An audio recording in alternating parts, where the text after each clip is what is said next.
Tim, thanks for coming on. Really appreciate you taking the time to have a conversation with me. Would you mind telling us a little bit about yourself before we get started? My pleasure, Tom. Thanks for inviting me. I'm glad to be here on your program. Sure, I'm an ordained minister, Christian minister, and I served several churches as a pastor many, many years ago. But through my journey, I transitioned to doing more intellectual work, studied New Testament, and eventually earned a PhD in New Testament studies. And I only mention that to say that prepared me to then eventually become a professor of New Testament. But honestly, most of my life is about ministry. And I have done almost all of my teaching, except for some adjunct work here in the Twin Cities in Minnesota. I did most of my teaching is in Myanmar, Southeast Asia. For the last 15 years, I have been there, on and off, maybe up to 4 to 6 months a year.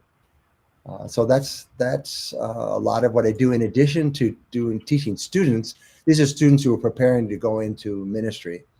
I've also been doing workshops for pastors who are thinking about or asking questions about how can they be more effective as leaders in their context. And as I already mentioned, my particular focus of my context has been Southeast Asia, Myanmar, which has honestly been a horrendous setting in the last 19 months. But that's a little bit about me and what I've been doing and what my focus is. Cool. So the topic today is, should we prefer Christianity or atheism? Could you tell me more about your position on that topic? Sure. I want to say at the beginning, though, that I'm not a philosopher, and I'm not a scientist, and I'm not an apologist. And so I find the topic super interesting, but these are not areas of my expertise. And so as I engage in this, I feel that I just want to acknowledge that I don't know all the language, terminology, or have not done the kind of research you've done in philosophy to be able to interact with you on, at the same level that you can interact with me. So I just wanted to say again, what does it mean about where I am coming from? As a minister and professor of New Testament, my approach is the Christian faith is significantly influenced by the Bible, naturally, because that's what I've been studying, and my own experience, both in my personal life and also significantly in my experience working with people who are suffering, people who are struggling with issues, people who are disillusioned with God or discouraged with God or discouraged about their lives or their relationships. So there's a really heavy practical dimension to how I think and how I've lived over here for the last several decades. And so honestly, I'm a novice when it comes to trying to explain or defend my faith to an atheist. And so I'm not presenting myself as an apologist on the same terms that maybe you're used to. But I do appreciate being able to have this conversation. And I'm going to answer this question in the only way that I know how to do that, and that's as an insider to the Christian faith. And I think this is very important methodologically, and that's something we may want to discuss if you're interested. But my view on discussing any topic is the importance of recognizing where somebody stands, and that it's not, I suppose, if you're talking about gravitation or gravity or gravitational pulls, forces, you can be fairly abstract. But when we're talking about personal things related to personal even philosophy and religion and faith, identifying one's own personal experience and where one comes from, I think is extremely important. And so I'm just declaring myself, and I'm identifying that I'm an insider, and I can't be anything other than that, except in the most abstract, artificial way. So I'm hoping you will help me understand what it's like to be an atheist, but I can speak mostly from a position of being an insider. So as an insider, I can identify many different reasons why I prefer Christianity to atheism. with the caveat that I've never been inside as an atheist. So that's why I said a moment ago, I'm looking to you to tell me why you prefer atheism. But I will tell you why I prefer Christianity vis-a-vis what I imagine it would be like to be an atheist. That's as close as I can get. So all that by way of introduction to say, in short, in my experience, Christian philosophy, theology, and spirituality have been inspirational and life-giving and instructive to me. They've served as guideposts in my ongoing spiritual journey and my growth as a person. And what I found in Jesus Christ and in my Christian faith, I can't find in other worldviews and belief systems in the same way.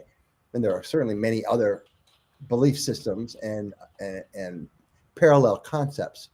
But as a package, what I found in Christianity has been compelling to me.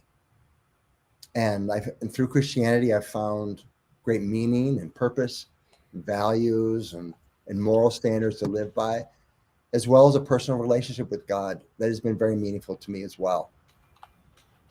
And one of the most important teachings, and this is to bring it down from the more broad level to a little more concrete, is one of the more important teachings of the Bible and central to Christian faith is the love ethic, both love for God and love for neighbor. You know, many religions and non-religious people, and including atheists and agnostics, value love, right, as a key primary value, and also as probably the best hope for attitudes that translate to actions that can be helpful to the world. So I think many of us will agree with that.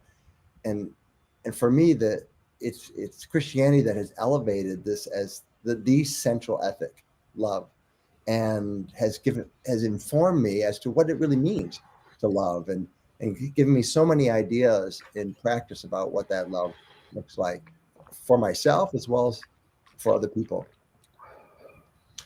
So having said all that, I'll just say a few more things here by way of introduction. I'm not suggesting that I have figured out everything that there is about philosophy, religion, spirituality, let alone the universe. I'm not making any such claim. I really see myself as a learner, and that I'm on a journey of discovery. And there's so much I don't know. And the more I study and the more I listen to other people, different points of view, which is why I'm looking forward to hearing from you today, the more I learn, the more I'm challenged. And so I live in this, what I consider to be a soup of so many different ideas and so many different possibilities and so many things that can't be known for sure. And yet, when it comes down to my own existence, I have to choose at least a provisional philosophy, a provisional worldview that will guide me and help me from day to day. And that's what I've done. And for that purpose, I found Christianity to be extremely helpful. Okay, I think that gives you a kind of an overview. I mean, I have a list, a provisional list of 9 different points about why I prefer Christianity to atheism. But let me save those. And if the conversation goes, well, actually, can you just list them off really quickly so I can write those down and keep them for later? Sure. Okay. And again, these are not. I developed this list in the last 2 weeks, Tom. Okay, so I just want you to know that this is.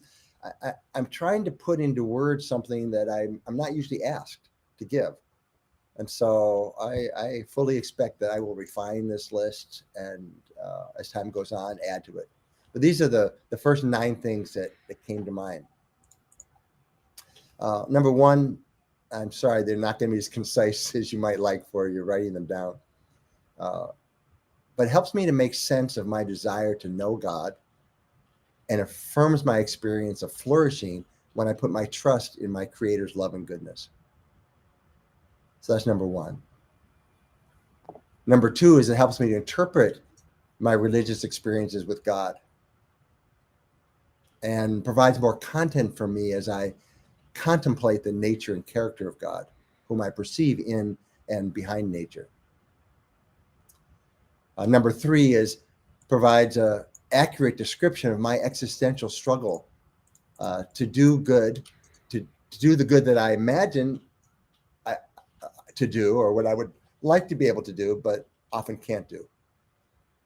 And it also, with this, provides a direction for how I can experience the grace, more grace, mercy, forgiveness, inspiration, generosity, and so forth. Fourth, provides a source of comfort, guidance, perspective, wisdom, and other resources that I highly value.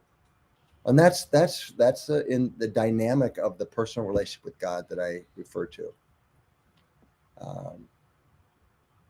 5, provides a more substantial basis for morality and life-giving values than atheism, in that right and wrong, love, justice, and so forth are regarded as fundamental principles. Whereas in naturalism, as I understand it, you have to try to derive these values speculatively. So I don't see them in nature. I don't see these same values in nature in any kind of objective way, although I certainly can agree that we could construct a moral system that we could probably agree on. Number 6 is Christianity provides a deeply meaningful and satisfying relationship with other followers of Christ. And what I've experienced in this, in a broad sense of the term community, mutual care, shared value system, hope, and common reference point of Christ when setting priorities and working through conflicts and other challenges. 7, Christianity provides a better meaning and purpose to human existence. In my opinion, I don't see any inherent meaning or purpose in the universe through through naturalism, but in Christianity, it's core to our philosophy. And then number 8 is it provides hope for life after death.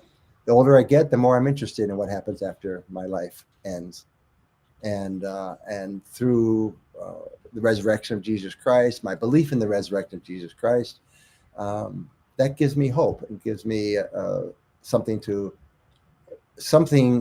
rooted in history, as debated as it is, that points to something better. So let me be clear. When I state these 8 points, I want to be really clear. I acknowledge that I am coming from an existential point of view. This is my experience. Did you say there was 9? There's 9? Did I leave one off? I did say there were 9, and I only gave you 8. And I can't tell you why I only have 8 now on my sheet. So let's just rewind and say there were 8 reasons. And if I can recall the 9th one later, I'll add it back. But I only see 8 here on my sheet. All right. So what I want to be clear here about methodologically is that I am not claiming that what I experience in Christianity is unique to the Christian faith, or that there aren't all sorts of challenges and issues related to it. What I'm saying is I want to put these 8 values or to me positive experiences, the things that I value from my experience, alongside anybody else's list from any other worldview. And today we're talking mostly about atheism. And so that's what I'd want to talk about is not do my 8 points prove that Christianity is better than atheism. No. Do my 8 points, how do they stack up against what atheism offers? And that's why it's a matter of preference rather than a matter of proof. Well, so the first thing would be one of the people in the comments said, Dennis Bailey, I'm only interested in believing any religious claims if they're actually true. Can the Reverend convince me Christianity is actually true? I prefer not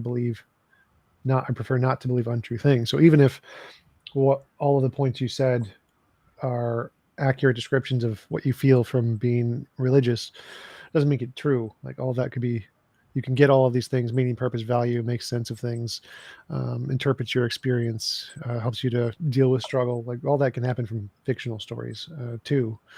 Pretty much every other religion also has that, and I don't think you're a universalist. So false religions can essentially get all of these things. So is there anything in what you provided that would indicate it's true? Again, this is going to come down to how you define what's true. Is it scientifically verifiable? Well, just to clarify, I define true as what corresponds to reality. Yeah, and I would ask you, uh, does human experience, is that part of reality? Sure. Okay, so if it's true to my experience, it's true to reality. No, if your experience is true, but the fact that it happened in your experience does not mean it's independent of your experience in reality. So I can experience a unicorn. It doesn't mean the unicorn exists in reality. It just exists in my imagination. My imagination exists in reality. Right. So in other words, you're saying people can have hallucinations, people can have imagination about things that don't. But we're not talking about that kind of thing. We're talking about my experiences related to the types of experiences that you also value. So, like community, like meaning, like purpose. So we should compare apples to apples. So I'm Well, the talking. question is like for those things, you think you have some ideology that gives you a grounds or basis for those things, but that could just be a unicorn, could just be a delusion, illusion. Like none of that makes it true. Even if like I have an interaction with somebody, if I go to a Harry Potter convention and we have a great relationship and friendship and we build meaning and purpose and we look to the book of Harry Potter for guidance on what to do in moral situations and we have this robust community and meaning and purpose and studying the magic of Harry Potter, it can still all be false. None of that makes it true. That's right. But comparing what I shared with you to a hypothetical situation that you know is absurd, to me, it doesn't seem like a meaningful conversation, Tom. Why don't you compare it to something that's concrete and real, an alternative worldview? Why not atheism? Because that's what we're here to talk about. Tell me about how you, as an atheist, find meaning and purpose, and how it can make sense of your own experiences or lack of experiences with God. How it forms the basis for morality. That's what we should be talking about. Is comparing my list to yours, not trying to press me to say, can you prove objectively that these things are true? Because I've already said I can't. And so, yes, I think that you're whoever it is that asked this question, and it was a very good question. It's a question I've had for myself. But is it true? Is it true? But you have to go and when you recognize that there are limits to what we can prove are true, limits to things that are important to us. I don't want to offend Harry Potter fans and suggest that the Harry Potter Club is not important, because I'm sure for them it is very important. But just like video games are very important to video game players. But that's not the same level of talking about human relationships and love and human flourishing and the things that are just so core and important to our lives. Wait, I'm missing the difference here. I literally see no difference between Harry Potter communities and religious communities. I see absolutely no difference there. Um, the point is Harry Potter communities aren't setting out with the same kind of goals. I don't think the same kind of goals and seeking to answer the same kind of questions that I, as a Christian, am trying to do. And again, why are we talking about Harry Potter? We should be talking about atheism. And let's put the atheistic naturalist worldview alongside of the Christian worldview, because that's really what we're comparing. That's the whole question today. Should we prefer Christianity to atheism? Right. And I'm told you this is the reason that what I get from Christianity, because I get these things from Christianity and I don't see how I could get them from atheism, I prefer Christianity. That's the point. I'm not trying to convince your followers who are atheists to believe what I'm saying. I'm asking them just to listen to what I'm saying and to hear my experience, and for them to look at their own experience, and let's discuss that back and forth. Well, like you said the Harry Potter example was ridiculous, and if something is ridiculous, we probably shouldn't believe it, right? It's something we should not believe. We should reject belief in that thing because it's ridiculous. You'd agree, I imagine. Yes, but Tom, I know that's a setup. Okay, because your next point is, and belief in God is ridiculous, so we shouldn't talk about that either. Well, no, that would be if we should prefer atheism or theism, if a position is ridiculous, then we should reject it and be atheists. And so the first stage you should do is show your position is not ridiculous. Because if it is, if your position is analogous to Harry Potter and it is ridiculous, then we should reject both of them and we should then prefer atheism. Well, my answer to that, again, it's where your starting point is and how you're going to go about demonstrating what is ridiculous and what isn't. And that's why I'm asking you. I'm asking you to tell me the difference between Harry Potter and Christianity. I don't see. Yeah, no, I hear you say you don't see any difference because the concepts are unprovable. Is that fair? Is that what you're saying? They're not demonstrable in a material sort of way. Is that why you would say it's ridiculous? No, I mean, you can only prove things in logic and math. So science is tentative. You can't prove anything. But you do need some reason to think that one proposition is true and the other one is false for there to be a difference. Like, that's kind of an important fact. If we should be justified in believing something, is if there's a reason to believe this is more likely true than the alternative.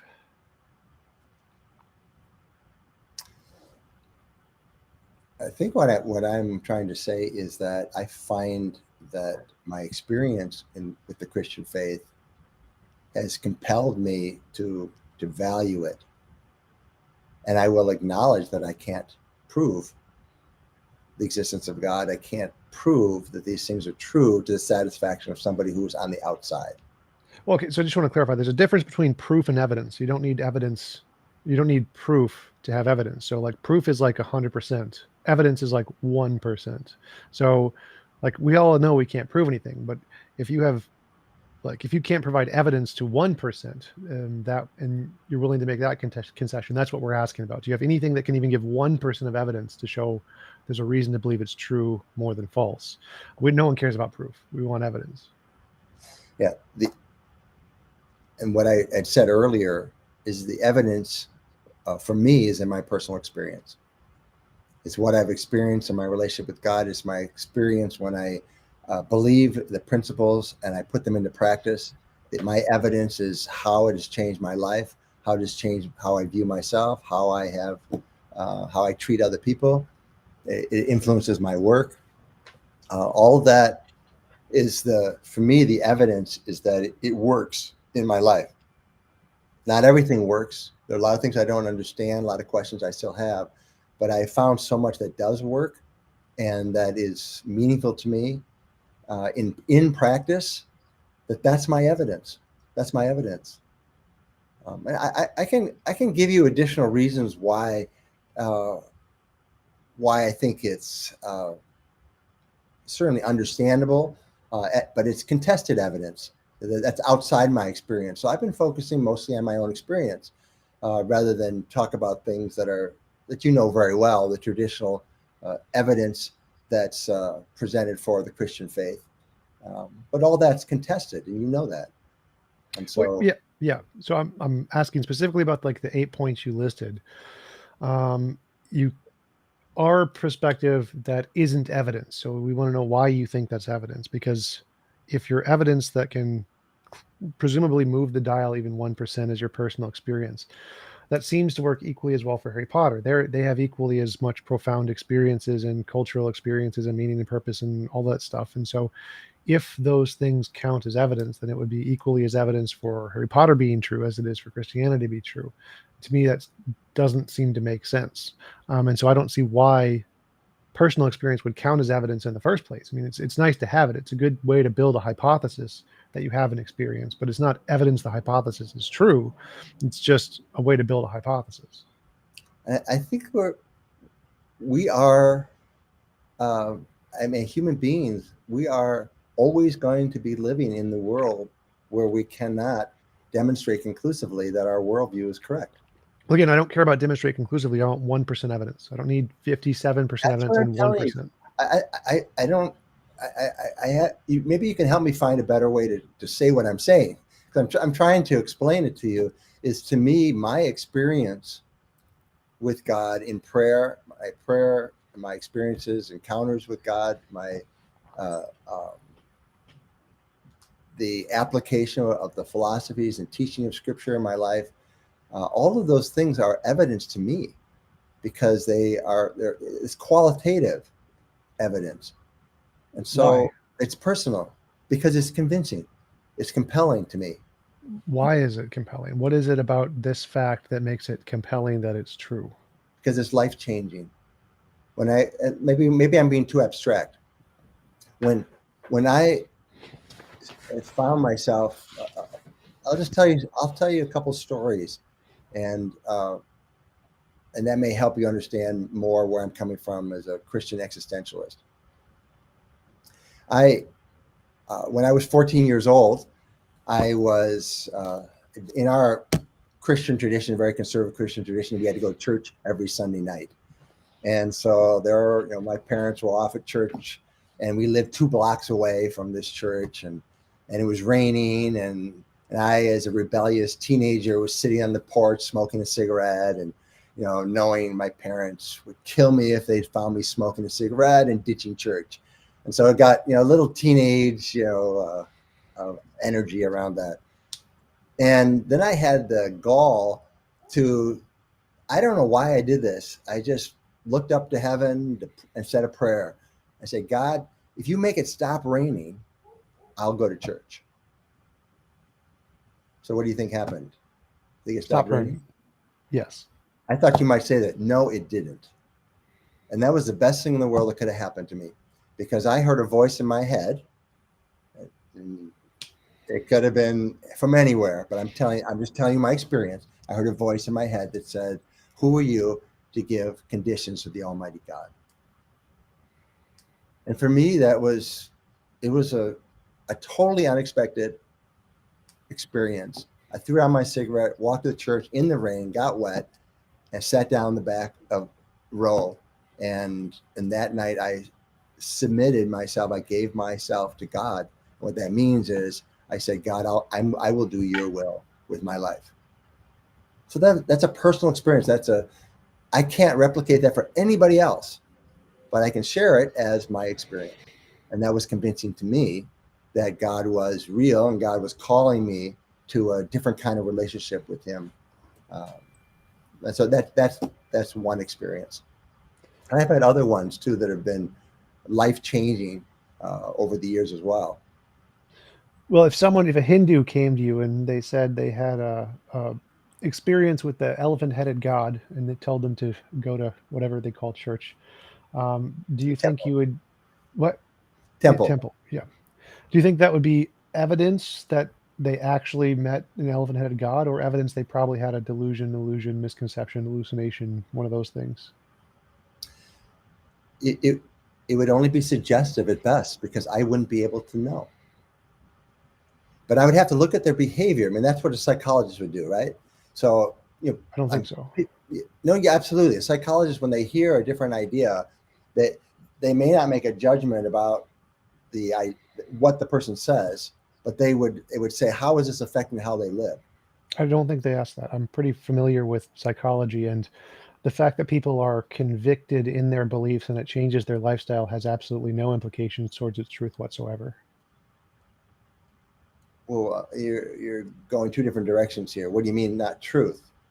People... So if someone has a testimony that they experience something and it profoundly affects the way they act and it changes their life positively or negatively, psychologists don't in any way care. That doesn't in any way affect their diagnosis of whether or not it was a delusion.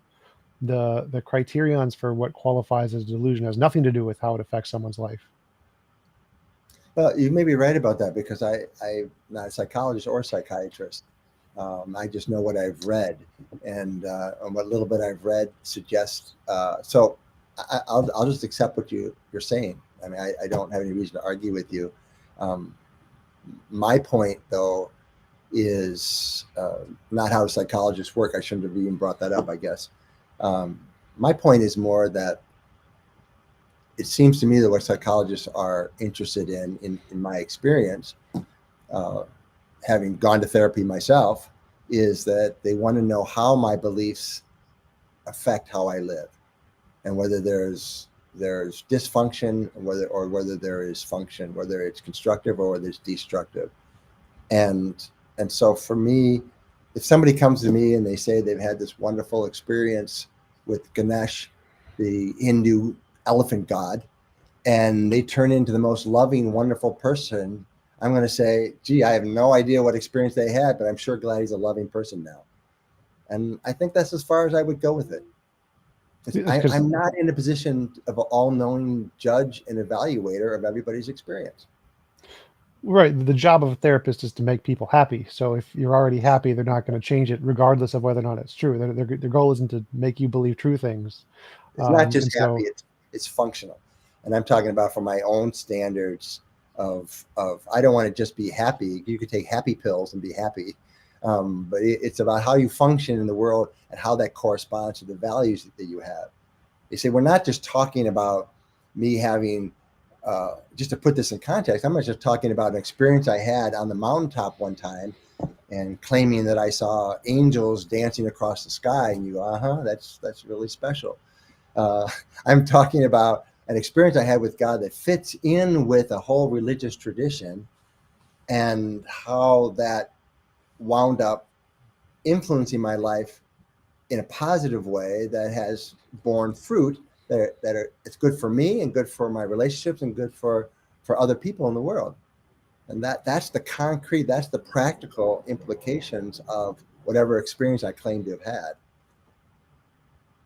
Well, sure, but that doesn't really answer our question, because our question, like, if the question is simply, should you act like a Christian? Sure, that's fine. I mean, I probably would disagree there too. I think there are better ideologies, but the question is should we be Christians or atheists? And so based on your testimony, I'd say, what is the better explanation there, that you actually had a conversation with an all-powerful being who created the universe, or you had a self-reflective intuition of your brain, which we have tons and tons of evidence happens, where you were talking to yourself and you interpreted that as God, and there's no really God there. That's just something that we've explained in psychology for hundreds of years, and we've known about this, and it happens to tens of thousands of people every day all over the world.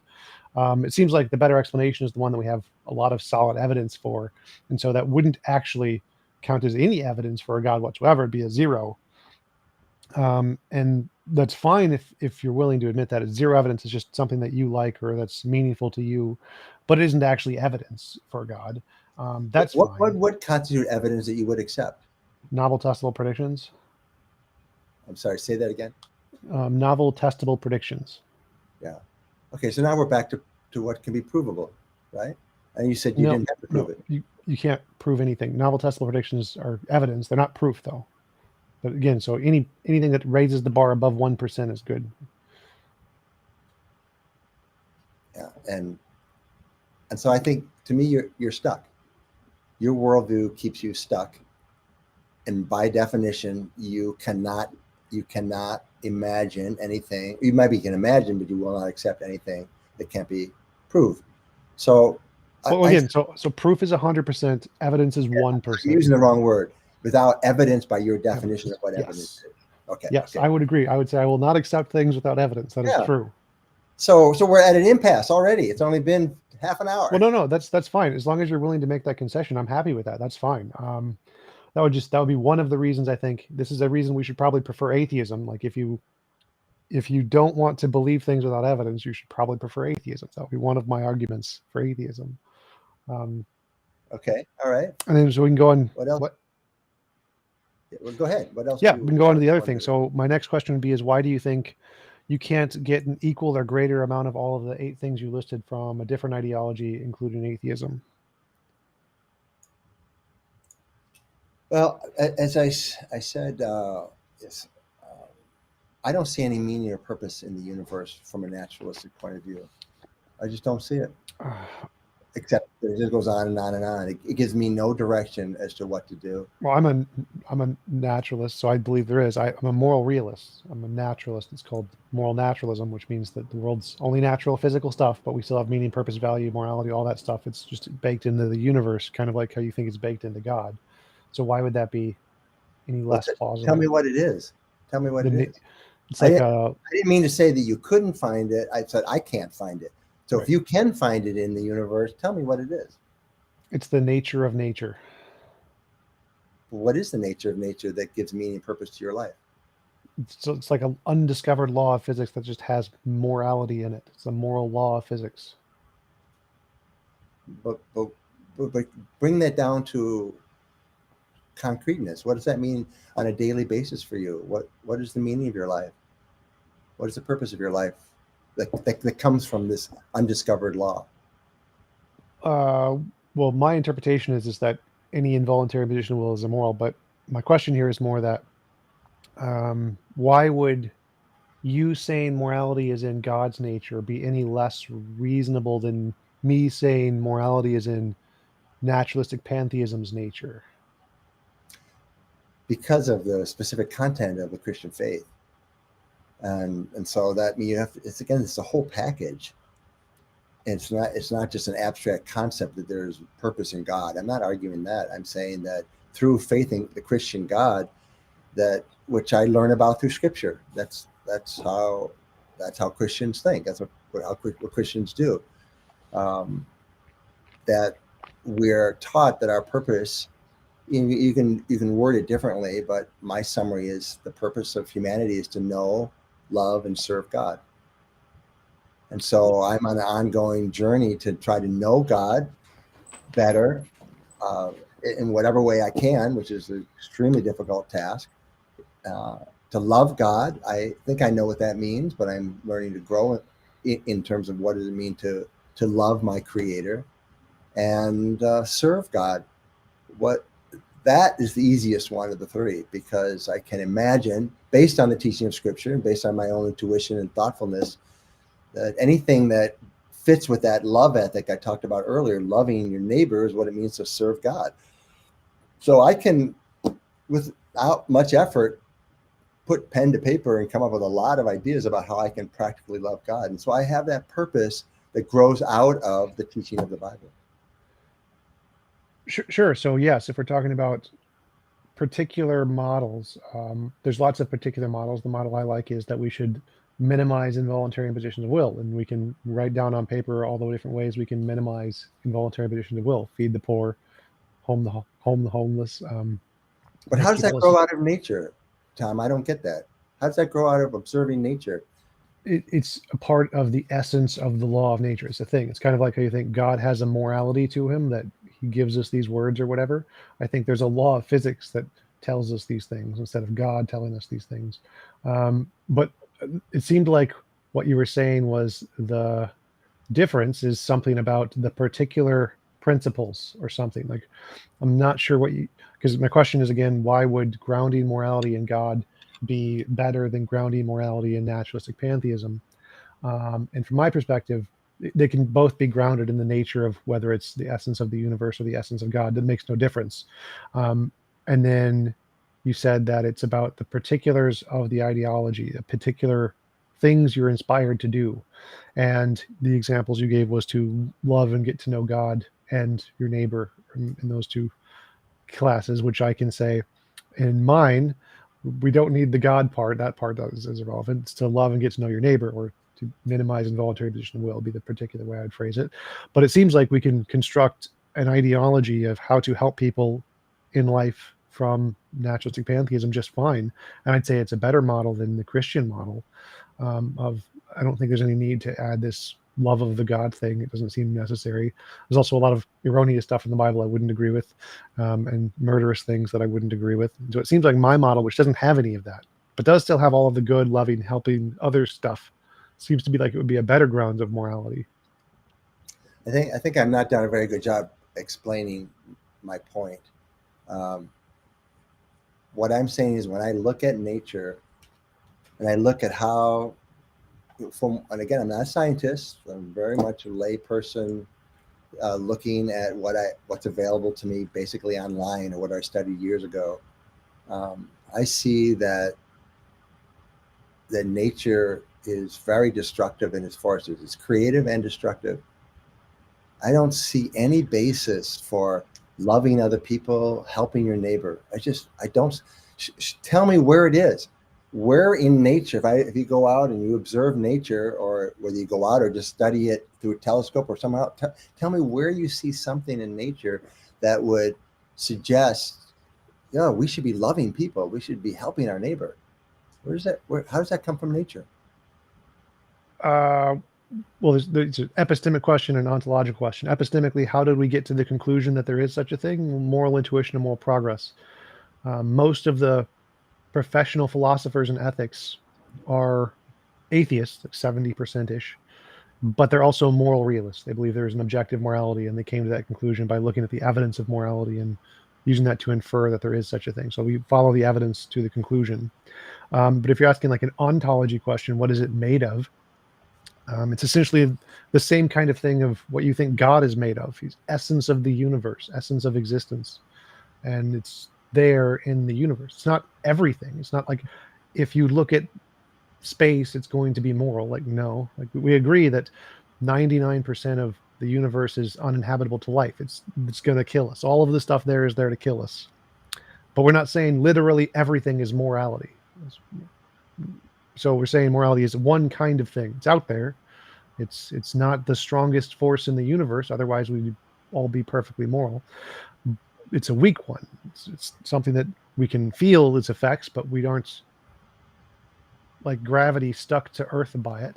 And so everything you see around you in nature, just like it's not God that we're looking at. We're not looking at the moral law when we look out into nature like this. The moral law would be somewhere hidden that we can't see yet, is undiscovered, just like God is undiscovered. And so they're both outside of the realms of the things we can just look out and see. I'm sorry, I'm just not convinced. I think that's the best you can do, to posit an unseen moral law, but I just don't see it in nature. And I think it's I mean, the question was, how is this different from positing an unseen God that isn't in nature and can't be seen? So the question is, why would this be worse than the unseen God? Unseen law, worse than unseen God, because why? I'm wondering if it'd be more helpful. Again, we're talking mostly about morality right now, and my mind's going in 5 different directions because there's related different topics to this.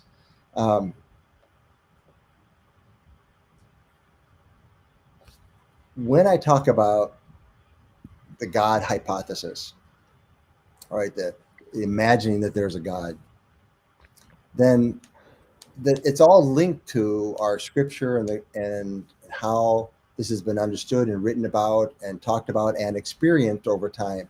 And there's a flow from a belief in God, from an experience with God that I and many other people have had, that, like the one I told you about, it wasn't unique to me. It wasn't me seeing a unicorn, imagining a unicorn. Nobody else has ever done that.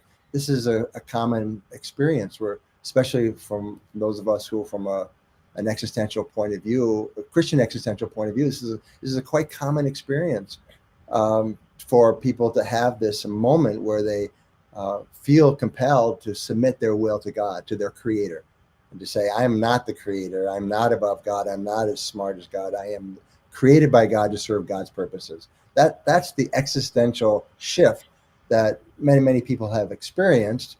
And again, it's not like imagining Harry Potter or a unicorn.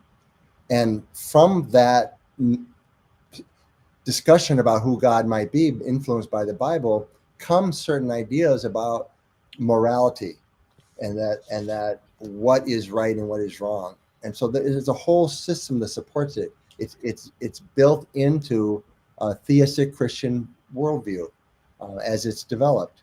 It seems like you're counting those as like, I don't see that in a naturalistic worldview. I don't see that as it's not basic. You can say that morality has developed over time, right? That's that what you're saying? Morality has developed over time in human existence? No. What you're saying? No, I'm saying morality exists as a fundamental part of the universe before any humans existed. But you can't give me any evidence for that. There's no evidence for that. Irony. Yes, I agree. But the point is that you already admitted you can't get any evidence for God either, so that wouldn't actually be a difference. But God, so you're now equating my God hypothesis, which I grant is a hypothesis. Okay, so it's a working hypothesis with morality as Well, side by side. Because you're saying I can't give evidence for God, and you can't give evidence for the existence of naturalistic morality, so pantheism. they're the same. No. So morality is like the question, and then God is a possible answer, and naturalistic pantheism is a possible answer. So the alternatives here, atheism with a non-God universe, we still have morality there. We still think morality is there. But if you're saying because you said God explains morality, and I'm saying that we can have an equal or better explanation of morality without God. Now, there's evidence for neither of these, neither the God-based model or the non-God-based model, but they can both provide equivalent answers at the very least, which means that the point that you gave on morality, I think it was number 5 on your list, wouldn't actually be a reason to prefer Christianity because it works equally as well for both models. Yeah, and if equally as well as zero evidence from an atheist perspective, it's still equally as well. So the point here is to say that we can both come up with hypotheses to explain morality, and they're equivalent hypotheses as far as I can tell. I'd actually say the atheist one is slightly better. Therefore, morality would at best be a reason, a tie between the two, and at worst for you slightly favor atheism because I think the moral models provided by atheism are slightly better. Okay, this is again, I think it's definition. We're still not totally communicating because you represent my position as saying God explains morality, and what I'm saying is God provides a foundation for objective moral values, ethics, and moral values. That's Yes. what I'm saying. And I say natural world does not do that. There's nothing I can observe in nature. I can observe it in God because God is a construct. And so I've constructed God based on the Christian tradition, and in terms of God is a good God, God's a loving God, and that and I view God as a creator, and from that flows naturally morality. From that, your concept of the nature as it is however you would talk about it. I don't see how it just naturally flows, no pun intended, naturally flows like the idea of morality. It's you can observe morality in the world, but then you have to just posit, well, that must have been a natural process. And I'm saying that logically morality flows from the concept of God because it's inherent in the very, very hypothesis about who God is. And so that's a different starting place for me. Right. So I'm saying that nature does provide an objective foundation for morality that is independent of any opinions, and it comes from a law of nature. Like, do you know what Platonic object is? No, sorry. Okay. It's a thing that exists prior to humans, outside of space and time. It's a thing. It exists. It's an object, and that object is a moral object. It instantiates morality. So just like you think God exists and he has I think you would say he has a moral nature to him or something. And he is the grounds of objective morality. There is a thing in nature, is a moral object that exists that is the grounds of morality, and it's objective. So it's independent. It's a stance independent model. There's no opinions based in it. It's not. It's a thing that exists, like a moral object, like God's nature. It's a thing that exists, and we both think that there is this thing that exists. You think it's God. I think it's a law of nature that grounds objective morality independent of any opinions. So we both think that there's an objective thing in nature. Now, I agree, we can't see this thing, just like we can't see God. So that's not a difference. That's the same. Now, epistemologically, I think we can get evidence of this thing by looking at moral intuition, moral progress, answering moral dilemmas, et cetera, et cetera. We can just things that people in ethics do. But where does I don't it come from, Tom? See that's where we have to discuss that as well. And I would say that those who have moral intuition are by and large religious people who believe in God. So we can identify that people have consciences of some, however you want to define that, but we still can't identify where that conscience comes from. And so you can't assume it's a natural process. Right. I agree. From God. So I agree that we have moral natures.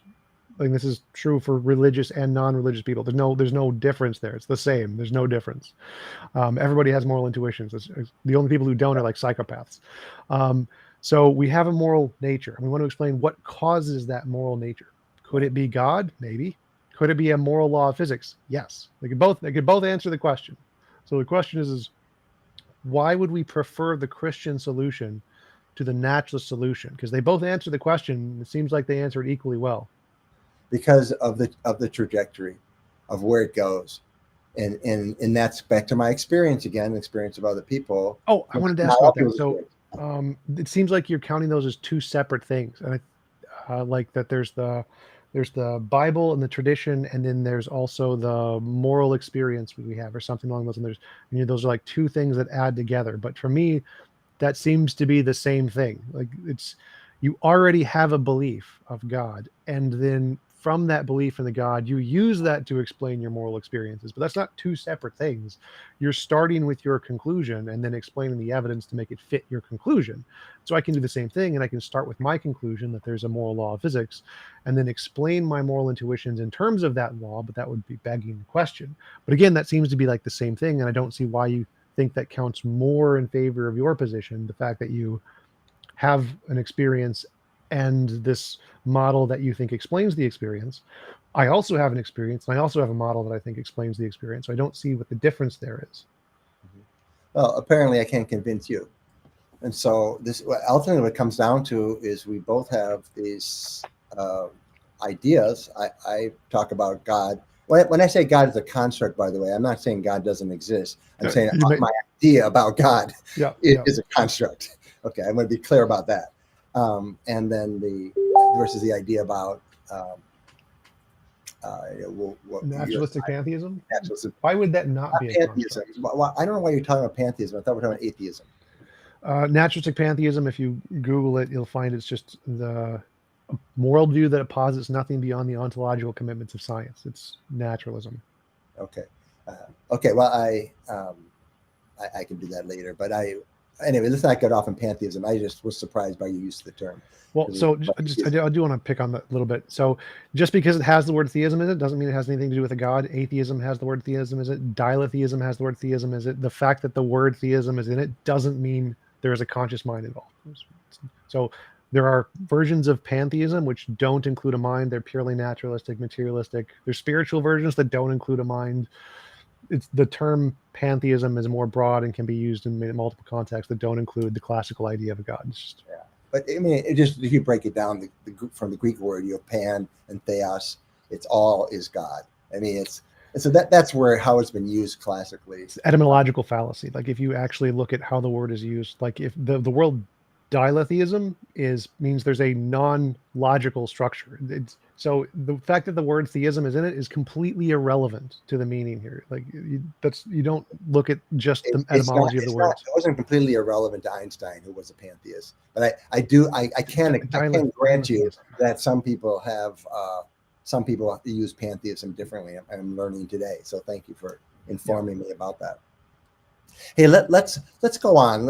I think we're definitely at an impasse here. I'm not going to convince you, and you're certainly not going to convince me. So let's go on. What else do we want to talk about? All right, life after death. You can have life after death equally as well under atheism as theism. Mm-hmm. Say that again. I got distracted by one of the comments. Go ahead. Your last point, or your point number 8, was life after death. That was one of the reasons you said you wanted to be a Christian.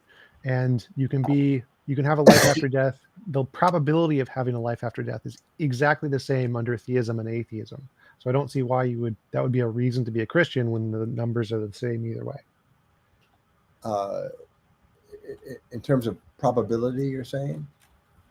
Yeah. So like there are a number of possible gods. There's a God that doesn't care and doesn't create an afterlife. There's a God that creates a hell for everybody. There's a God who only lets atheists into heaven. All these are logically possible gods, and there's a logically possible universe where everyone goes to heaven, a logically possible universe where everyone just poofs into nothing, and a logically possible universe where everybody goes to hell. So all of the possible ways that heaven could be can be that way with or without a God. You don't need a God for heaven to exist.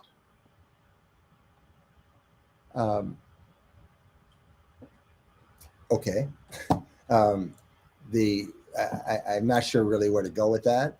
I, I'm dealing rather than just logical possibilities, abstractly, which is what you're doing. I'm talking about.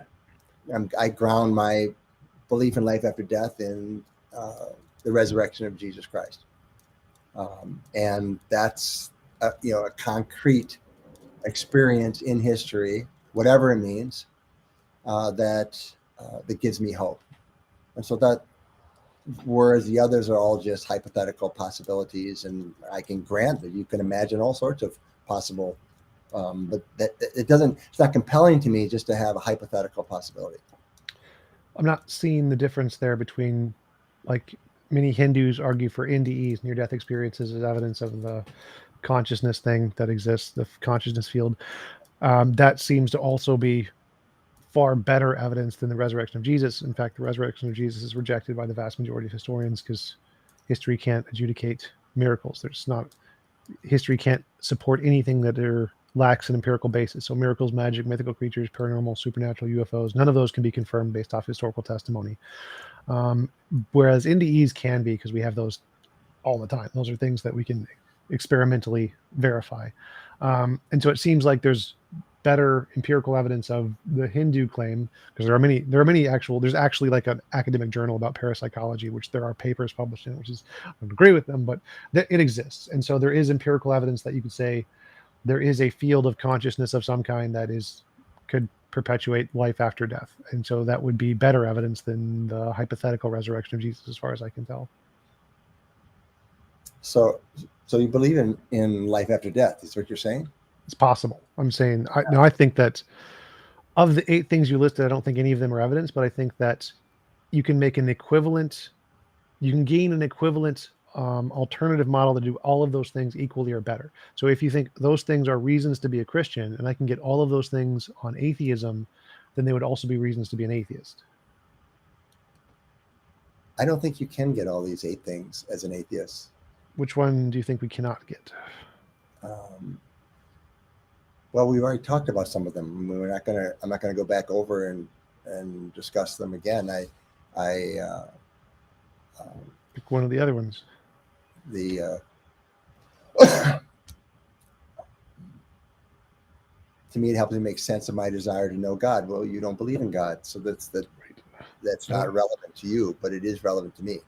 Right. I don't have a desire to know God, but I do have a desire to know the universe. And so if there was a naturalistic force in the universe, it would explain my desire to know the universe. But I saw one of your videos. You did have a desire to know God, and you became disillusioned with God. And so you cut your belief in God. Well, I was brought up Christian. I don't know if I had a desire to know God. I had a desire for God to cure my depression. Yeah. And so I think it's quite common in human experience to want to reach out to God, whoever God is, however we conceive of God.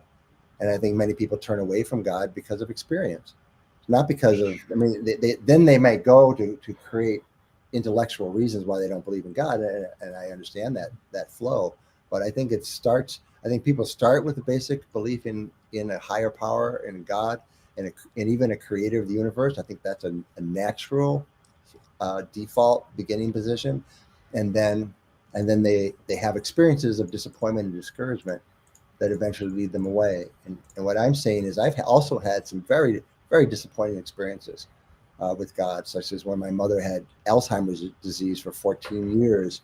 We prayed and prayed, and God did not answer our prayers, and that was very disillusioning to me. And I thought that maybe I should give up my belief in God, just like many people have said. But again, it's that experience and and the grappling with the experience that I think is more real than just philosophical arguments about God or the existence of God. And I think that's why I emphasize experience so much. I know this is subjective. I don't need to be critiqued because this is subjective. I'm saying it's subjective and it's existential. But my spiritual journey has been full of experience, existential questions, disillusionment with God, and then seeking a resolution, and recognizing I could go the route you went, but I couldn't. I couldn't go that route because I did believe in God, and it would have been dishonest for me to shut out my belief in God to say, well, look, God didn't answer my prayer, and all these terrible things are happening in the world, so I don't believe in God. Problem is, I did, and I couldn't get over that.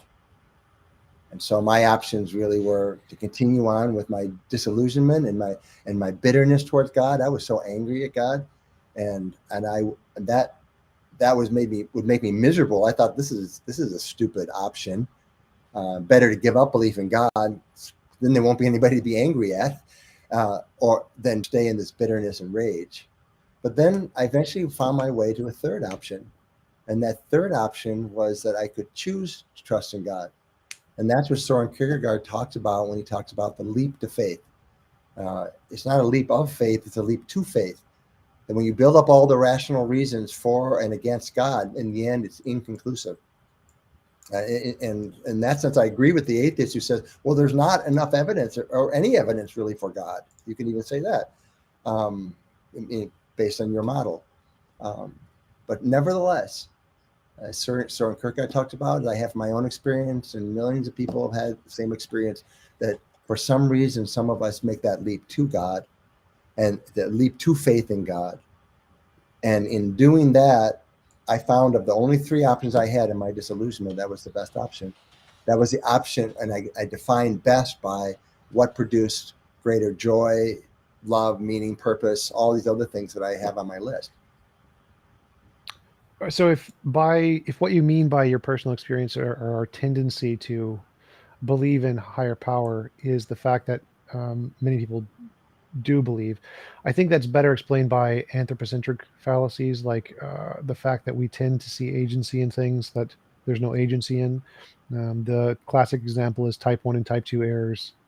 If we hear a rustle in the bushes and people think it's the wind and don't run away, and it happens to be a lion, they get eaten. But if people hear a rustle in the wind and think it's a demon or a lion or a mind of some kind and always run away, they survive. And so humans have an inbuilt bias to think that there are mindness, agency in everything we see. That's why we believe in Zeus and Thor, and that there's demons in the wind, and that there's a monster under the bed, and when you turn the lights off you feel this anxiety that there's something in the darkness.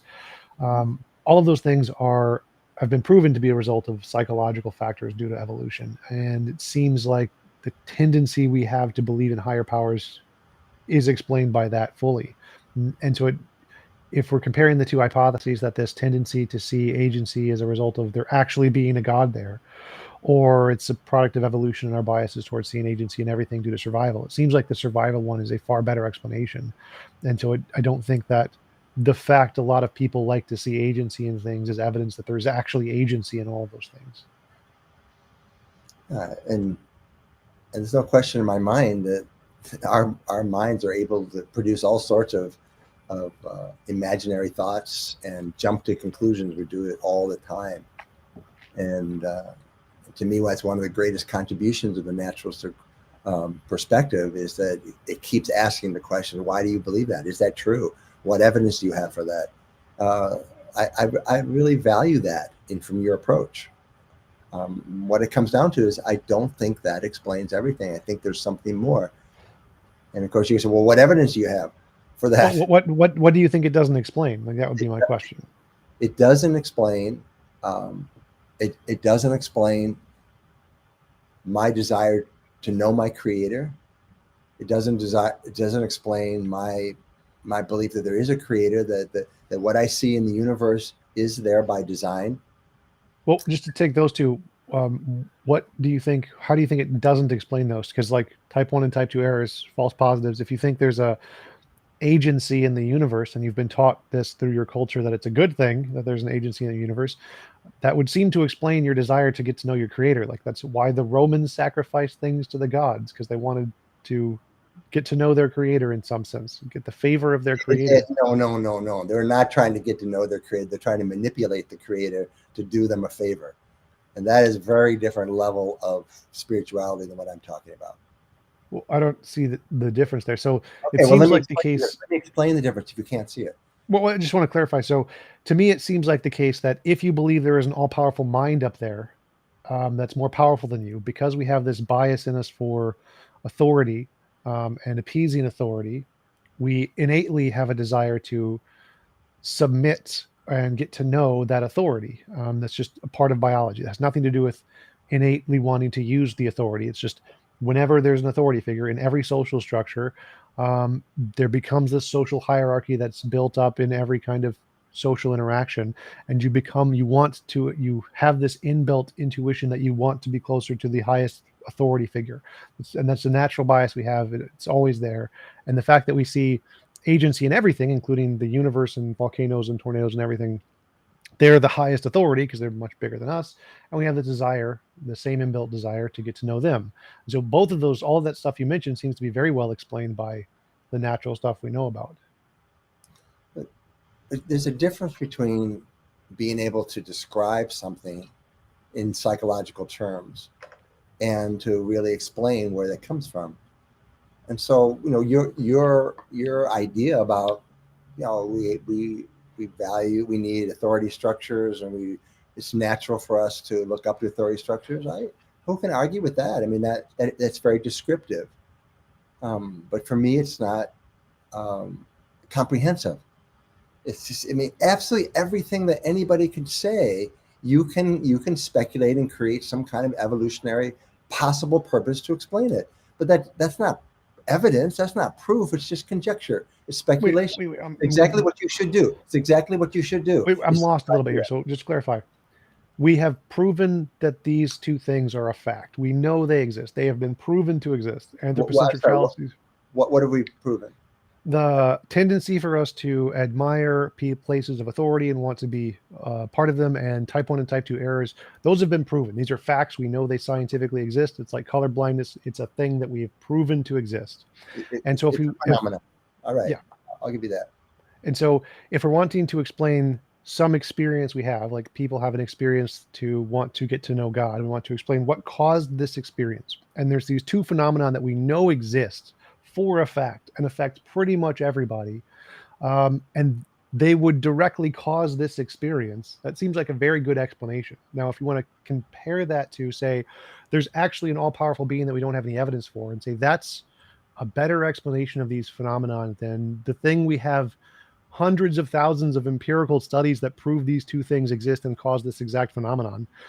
That seems to be like, I think you're exaggerating, but I don't know, like all of these thousands of studies. Yes. Okay, well, send me the link, please. Okay, like it's type 1, type 2 errors, extremely common. Okay, Daniel Kahneman wrote a book. Psychological process of needing to get the approval of authority.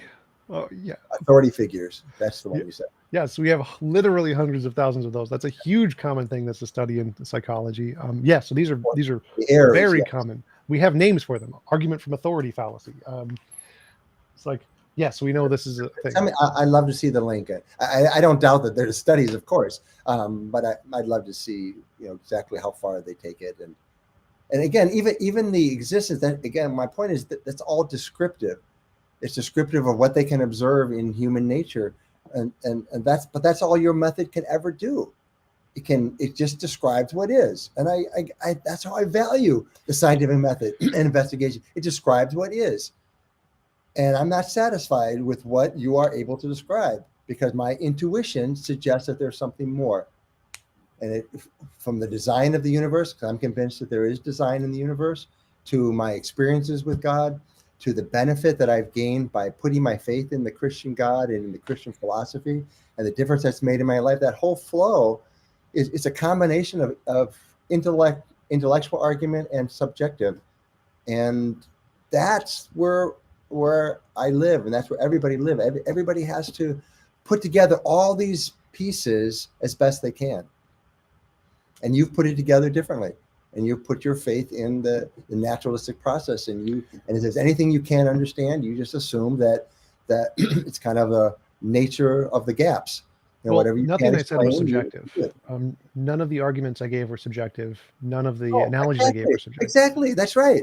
That's your system, Tom. Your system is strictly objective as best you can, and that's why I value it.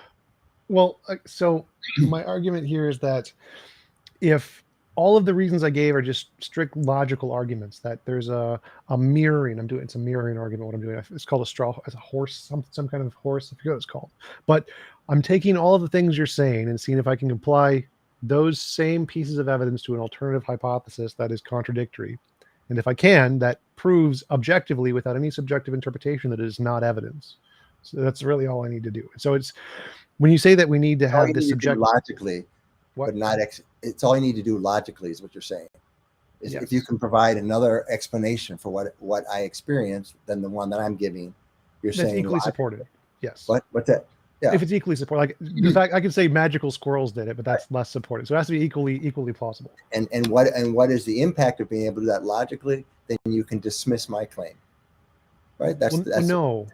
The impact would be like if it's equally supported as an alternative, then it would be logically unjustified to accept the claim for anybody, me, you, anybody. So the point would be to say that to eliminate the subjective biases and say, is there any objective reason to actually accept this? Yes or no. And do we do a test using logical structures of arguments to see is there one? And if it says no, then that means it's not reasonable to accept based on rational argumentation or logic. And so the goal would be to say, if you think there's some justifiable reason to accept Christianity, and we test that reason, so is this actually a reason to accept Christianity? We would compare it by applying the same reason to alternative hypotheses and see does it apply in both. And if it does, then it's not a reason to apply Christianity. And I don't know what you mean when you say, when you're bringing up the descriptive claim, like if there's some phenomenon we see, like I feel hungry right now, I'm hungry, and I want to explain that hunger. We would look at the biological structure of like the organ, the stomach, and how it relates to the brain, and say, oh, look, it sends the signal when you deplete on energy, and that seems to explain hunger pretty well. But then you say, well, there's alternative hypothesis of the Cookie Monster. The Cookie Monster is giving us this hungry sensations or something.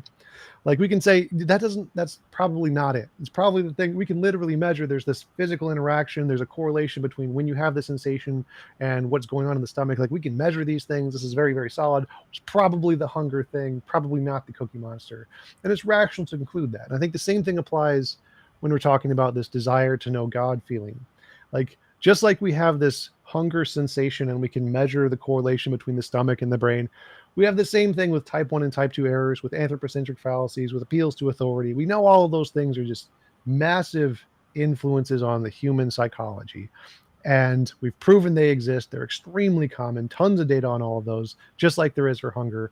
And so if we're asking what caused this phenomenon to want to get to know a creator, it's probably those things, just like it's probably the stomach that causes hunger instead of the Cookie Monster. And so I think that when you bring those things up as if it's something that's not explained by naturalism, it confuses me greatly, because those seem to be far better explained by naturalism. It would be analogous to you saying that hunger isn't explained by naturalism, and it's like, it doesn't make any sense to me. This seems to be very clearly explained by naturalism. Okay, maybe let me try this way. I think naturalism can explain. I would imagine, okay, 'cause not being a naturalist, I know I'm over my head, but you can correct me if I'm wrong, but a naturalistic approach would have an explanation for most everything, and if you find something you don't, then you're going to posit that it just hasn't been discovered yet. That's how I understand your worldview. Sort of. I mean, I would clarify one thing. Every worldview has an explanation of everything. It's just the problem of underdetermination. It's just a fact of all hypotheses. But yeah, we'd say we need evidence for one of them to make it reasonable. Okay, so again, I'm just talking about your paradigm and your method, and I don't see that as mutually contradictory to what I'm proposing, because I think that I wish I could think of a good analogy. So, for example, what comes to my mind is like painting a beautiful picture. Someone can paint just a beautiful, beautiful picture and painting, and and then we can analyze it, and we can talk about where all those colors come from. We can identify all those pieces, and you can probably even examine in the minds of people as to why do you think that's attractive? Why isn't it attractive to you? I don't know what kind of studies have been done around that. But what I would say is there's still something about all aesthetics, including this one painting that I'm talking about, that just jumps out and says beauty. And it's my perception of beauty, my perception of beauty, that's a concrete, my intuition around a creator God and design in the universe, all of that is what is suggestive to me that there's something more, that there's something more to what I am observing than just my ability to describe it in a mechanistic sort of way. That's what I'm trying to say. So I'm not saying that you're wrong or that your method is faulty. I'm not arguing that. I'm saying that my intuition, perception suggests there's something more. And I'll just stop there.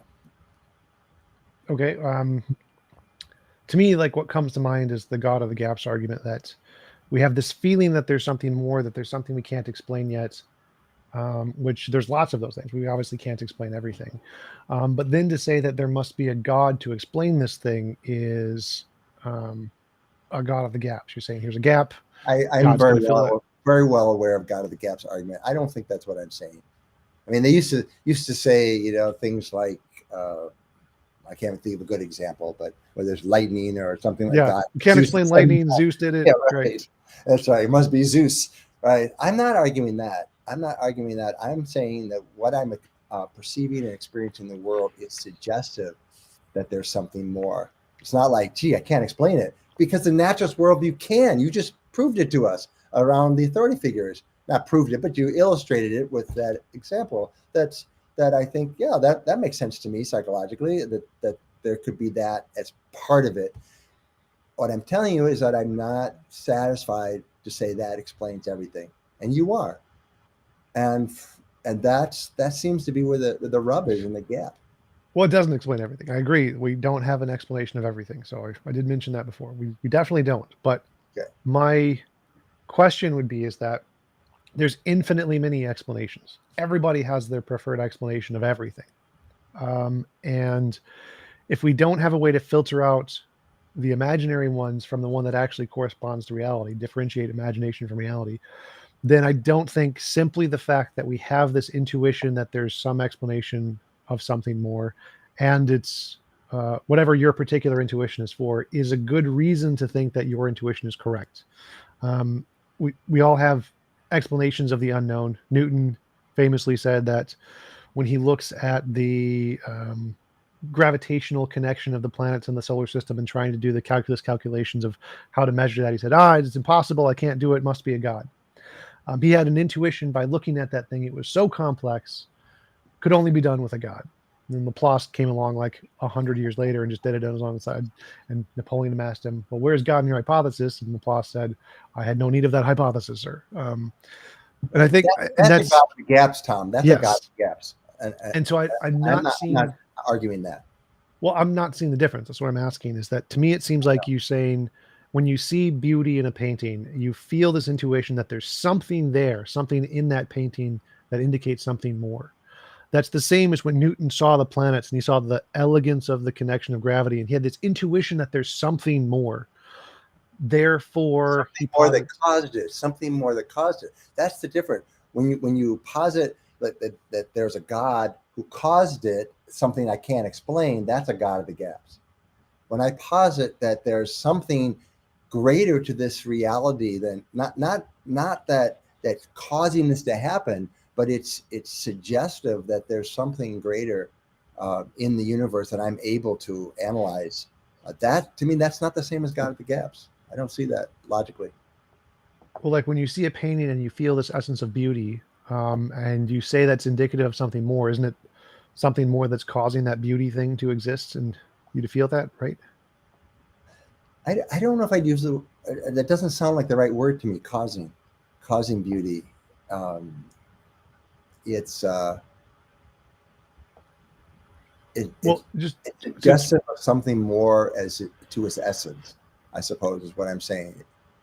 something So more. so my thought pattern here is like, for it to be suggestive of something more of its essence, that means there has to be some other thing with some like true essence of beauty has to exist in the universe, right? And then this true essence of beauty is imparted to particulars like the painting.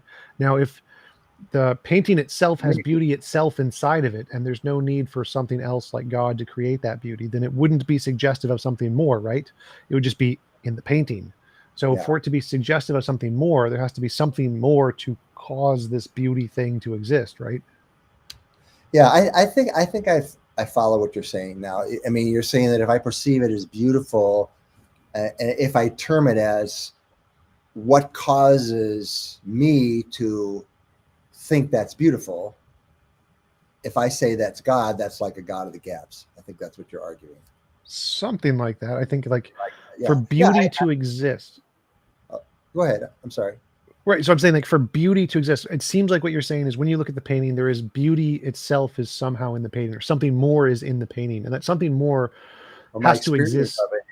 my experience of it is I'm experiencing beauty. I don't even know I don't know how to define beauty. It's something that I know it when I see it, but I don't know how to define it other than that. Yeah. So there's something there. We just don't know what it is yet. Therefore, what? Yeah. And so what I said was things like beauty and aesthetics and what I perceive to be just the amazing design. When my first son was born, for example, I know there's a biological explanation for the pregnancy and the birth of the child. But when I held my son in my arms, that's when I consciously said, now I believe in God. And I already did believe in God, but there was something about perceiving something so wonderful, so amazing, whether it's beauty or whether it's the birth of a child or whether it's the vast universe. All of that is, to me, reinforces my own perception that there is a God. It's subjective, Tom. It is subjective. But that's where people live. People are subjective people. And I think trying to stamp out any confidence in their subjective perceptions is wrongheaded. I think it's limited. It's limited. I think you think you're doing them a favor, but I think you're doing them harm because even from a naturalist point of view, if you look at the whole history of time, whole history of time, but the whole history of human development, and we go back to morality and we say, well, people have this conscience and et cetera, and there's an evolutionary reason for that. If in their how they've evolved to this day, if it's their belief in a creator God to whom they're accountable is really the linchpin in their conviction of what's right and wrong and their conviction that they need to do what's right, I'm not sure what the rationale is for trying to pull that away from them, even though you can argue you don't have good evidence for that.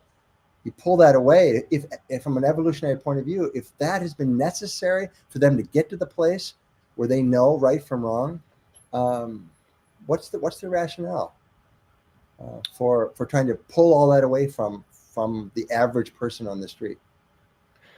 Well, there's, I think, 3 points there. One is that I don't care what anybody believes. I'm just, because of my autism, I like to analyze ideas and see if there's logic behind them. So it has nothing to do with motivation. I don't really care what anybody believes. 2 would be is that there are atheists that argue that society would be a better place with atheist ideas, that we look at atheist societies, they're more moral, less crime, less rape, less child pregnancy, less of all of the bad stuff as far as we can tell. And so some atheists argue that they want to replace the Christian ideology with a better ideology. I agree that Christianity was good for society. It did benefit many people, and that's why it was evolutionary advantageous for people to be religious. But now we have a better one. We should replace it with a better one. And the third was that I'm going through your argument that, like, there is, when you saw your first son's birth or whatever, you felt or saw something in that, some phenomenon. I don't think you I don't know. I don't think you'd say you directly saw God there or something. No, you saw, what I'm saying. right. And so, but you saw something, and that something was indicative of a God, which means that there must be some essence of something that was sourced from God in some way. And so there's some phenomenon you can't explain. It's really powerful. And you think the best explanation for that is the God thing, which seems to be a God of the gaps. It seems to be like exactly what a God of gaps is. There's some phenomenon, can't explain it. It's more powerful than what we understand, must come from a God, or most likely I comes don't from a think God. I'm saying that, but I mean, I can see why you might think that's what I was saying. Thank you for asking me to clarify it.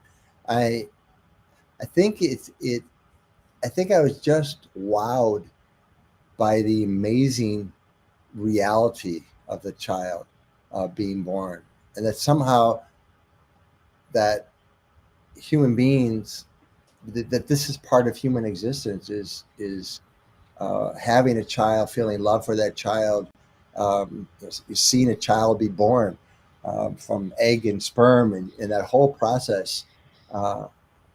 There's a very natural process. We can examine all that. I'm not saying it's a God of the gaps. It's the same kind of thing that beauty does. It propels my imagination to think that it didn't just happen by chance. This didn't have to happen in this way, but it did, and it's amazing and it's beautiful. I admire it, and it leads me naturally to want to believe in a creator and to praise that creator. That's what it evokes in me. Uh, that's what I'm trying to describe. What do you mean by propels your imagination? Because that's the part that I'm trying to build a connection for. Okay, it leads to well, it's the design argument. What I'm just something popped into my head. So it seems like you're saying this is so awe-inspiring it couldn't happen by chance, or this is so awe-inspiring it can't happen without a God, or this is so awe-inspiring that it's too complex. It seems like what you're saying is that you have this experience that there is something, and it's so profound in some way that there must be something greater than just natural processes or something. It seems like that's what you're saying. Wait. Okay, this is a subtle difference, but I think it is a real difference. At least in the way you reiterated what you thought you heard me say. It's like I didn't say, well, this couldn't be by chance. This couldn't happen natural. This couldn't, et cetera, et cetera, et cetera. I said the fact was, when I saw that beautiful thing, when I saw that beautiful child, I believed in God. It was a positive thing. It just was created within inside of me. It was like, I believe in God. It was like more like a gestalt. It wasn't a reason point by point. It's like, well, this couldn't be da da da da. It was a gestalt type of experience where it's like I suddenly was convinced within myself. Wait, so that's the part I'm getting lost on. The convinced is the logical argument. Convinced means you're presented with. That's probably that's the wrong word. I understand because of logic. Well, maybe I just stick with the word I believe. I believe. So you're saying it was more just like a spontaneous belief change within you or something like that? Yeah, I think something like that. I mean, it wasn't of a total different order because, as I said, I already thought I believed in God. I already thought I believed in the Creator, but there was something that's happened, and I had the same experience. I was hiking in the Swiss Alps here this summer, and I don't know if you've ever been over there or places like it, but when I just look at the amazing universe. I mean, that's very physical, one spot, but of course you can do it through books and research and see much, much more. I have the same kind of gestalt experience that says to me, well, it doesn't say to me, it comes from me. I believe in God. I believe there's a creator behind all this. And I know that's not logical. And I know it's not a proof, and it's not even evidence. But that's my experience. And, we're not on the fourth floor of the hospital in the psych ward. We're not having, you're not talking to somebody who's never had this experience before. I'm talking about the kinds of experiences and perceptions that many people have. Many people doesn't make it right. It's just what I'm saying is it's not an outlier type of strange experience. It's my experience, and I Gotcha. think it means something. I think it means something, and in this ongoing search to try to understand what is the meaning of the universe, what is the universe, how should human beings live, how can human beings flourish, how can we really learn to love one another, and make this world a better place. And these are things I think you and I share in common in terms of values and what we want. Because there's so much that we don't understand, I prefer to continue on with the God hypothesis because of what I experience and how it feeds me. For me, it does not hinder my ability to pursue these values we talked about. It only helps. And the atheistic worldview, as I've already said, we have a disagreement about it, but I think fundamentally there is no right and wrong that comes out of nature that I can perceive. And so I can't argue for the existence of right and wrong out of an atheistic worldview. I can't do it. You can do it, maybe. I can't do it and be convinced. I think something's lost when you don't honor and worship a creator. So it's not just believing that there is a God out there, like an intellectual argument, which, as we've been talking, or point, there's something existentially relevant about accepting, at least provisionally, that there's a creator, and then internally submitting my will to my creator, trusting that my creator knows better than I know about what my meaning and purpose is. It is psychological, but I hate to use the words. I won't use the word spiritual, but I'm going to mention it anyway because spiritual is impossible to define. But I'm looking for some kind of word, but I will be willing to accept at least it's psychological, but it's psychologically relevant to me and to the communities that I serve and the people who come to me for counseling and the people who are trying to make sense of their suffering, people who are trying to cope. There's so many resources in it that come from an assumption that God is real and that God cares and that there is a purpose. So many resources psychologically come from that I'm not willing to give that up just because there isn't any compelling evidence of God. That's the practical reality. Oh, yeah, sure. I'm happy to grant that. I think that, yes, there are many psychological benefits that come from religious belief for many people, and that's perfectly fine. If it makes you happy, go ahead and believe it. I have no problem with that at all. Well, Tom, it's a little demeaning for you to say if that makes you happy, like whatever floats your boat. I'm not talking about happiness. I'm talking about shared values that you and I both have. Human flourishing, human advancing, trying to address the evils of this world, trying to come around and support the people who are suffering. Right. Just to clarify, I put all of that in happiness. That would all be a part of happiness. It sounds so cheap to make it about happiness. That's my reaction. So it's not whatever makes me happy. It's about what kind of philosophy is going to lead to a better outcome in my life and in the life of those who believe it. And I think that's really what this whole discussion is about today. Which atheism or Christianity is more likely to produce a better outcome? In my life personally, so you could say happiness there, but it's much more than that in terms of pursuing our shared values. Like that's what the discussion really should be about. And you're not convinced by my lack of evidence. I understand that, but other people are because they have their own experiences that drives them in a positive direction. And I'm defining positive by seeking these same values and trusting the same ethics and seeking the same kind of goals in the world to make the world a better place.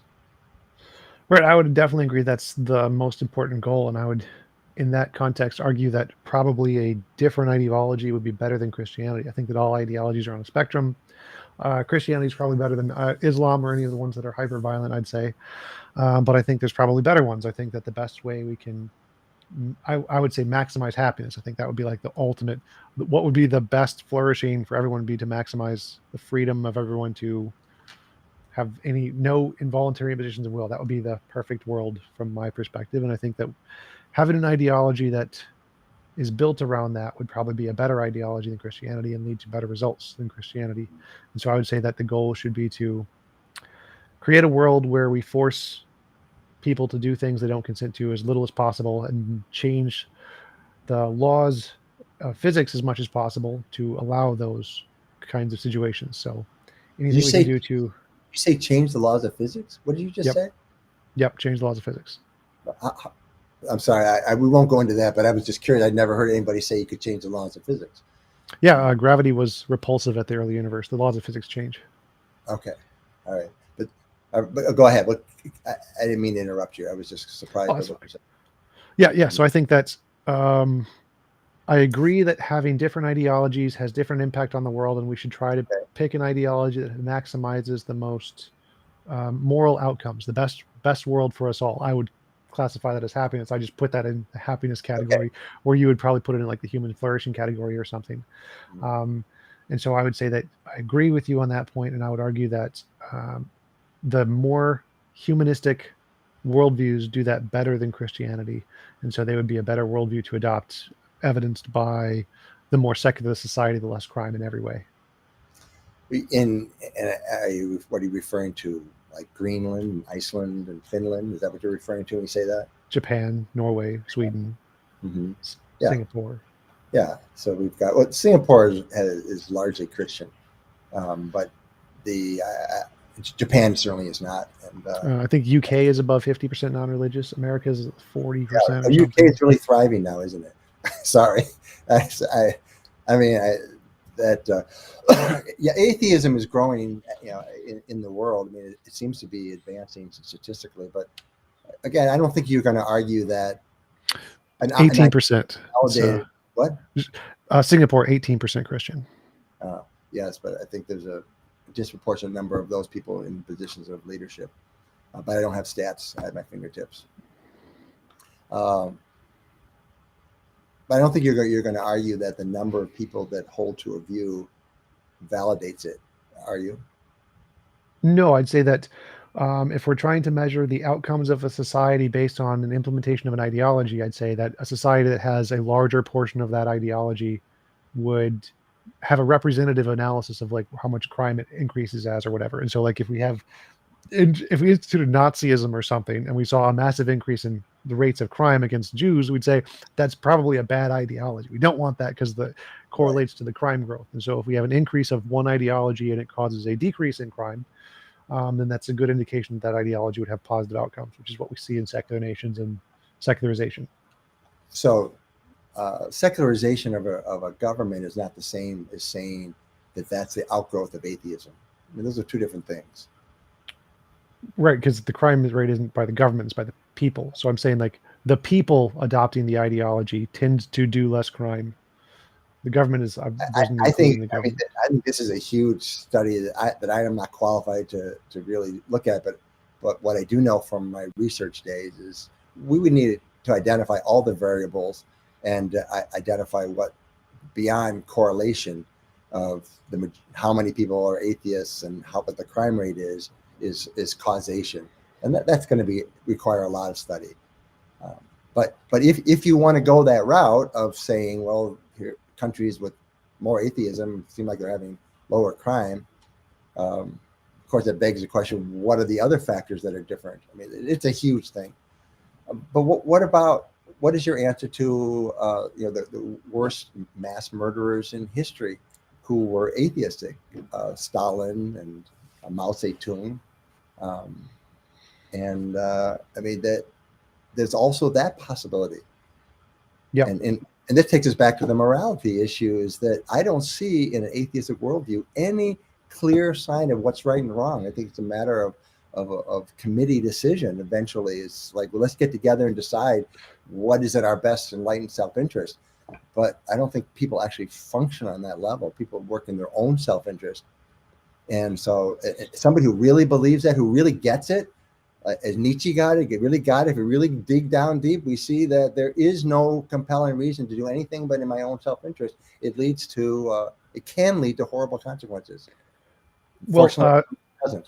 so saying Nietzsche is a representation of someone who actually gets atheism is like saying Hitler is a representation of someone who actually gets Christianity. There are lots of bad people who adopt an ideology, like Mao and the Stalin. North Korean Stalin. Yes. So there are always the Crusades, the witch hunts, most of the popes and the priests who have done very bad things. There are lots of Christians who have done bad things, just like there are some atheists who have done bad things. But if we want to look at the aggregate popularity, like those guys are all like socialist communists, like there's a political ideology there that causes lots of harm regardless of what your religious ideology is, and so most likely those are attributed to the political ideology, not the religious ideology. When we look at the religious ideology of just atheism and compare it to the religious ideology of Christianity, there is some rate of people who become violent, but the tendency is that the vast majority of atheists are the least violent, least criminal in society. There are obviously examples of communist Russia or whatever, but if we're looking at the tendency, it goes the other direction. Just like there's, and we can develop bad examples on both sides, clearly. Okay, fair enough. But I think about like what happened in Tibet. One of the things that when the Chinese came in and took over there, to that, the Mao's philosophy was religion is poison. We want to stamp it out. Now I think the last I heard, over 1 million Tibetans have been killed because of the struggle there. What I'm concerned about, and you didn't say this. Okay, you didn't say this. So I want to be fair to you. I do want to bring that up. So, one sec. I just want to clarify that, like, every religion goes into other countries and wipes out the other religions. Like the 15 of the top 20 most countries with the worst Christian persecution are Muslim, unsurprisingly. So yes, when a new ideology comes in, there's a tendency to try to wipe out the old ideologies that has nothing to do with whether or not it includes God. That's just all ideologies do that. But then you have to look at the ideology. So, okay, this is great. This is a great conversation because it keeps going to different branches. But one of the things I appreciate about Christianity is that built into the system is an ability to critique the egregious excesses or atrocities. And so, yes, there have been some terrible things like the Inquisition. As far as we can tell, only 3,000 people were killed. I feel sorry for those 3,000 people for sure. It was terrible. But in the end, yeah, I found statistics on that. I mean, there are people that claim it without any evidence that there were many, many more, but I don't have evidence. 30 to 300,000 is the current. Yeah, 30 to 300. So 30 is what I've seen. And so, I mean, it's a terrible thing. But even say all the witches that were killed, it wasn't tens of millions or maybe 50,000. That's a lot.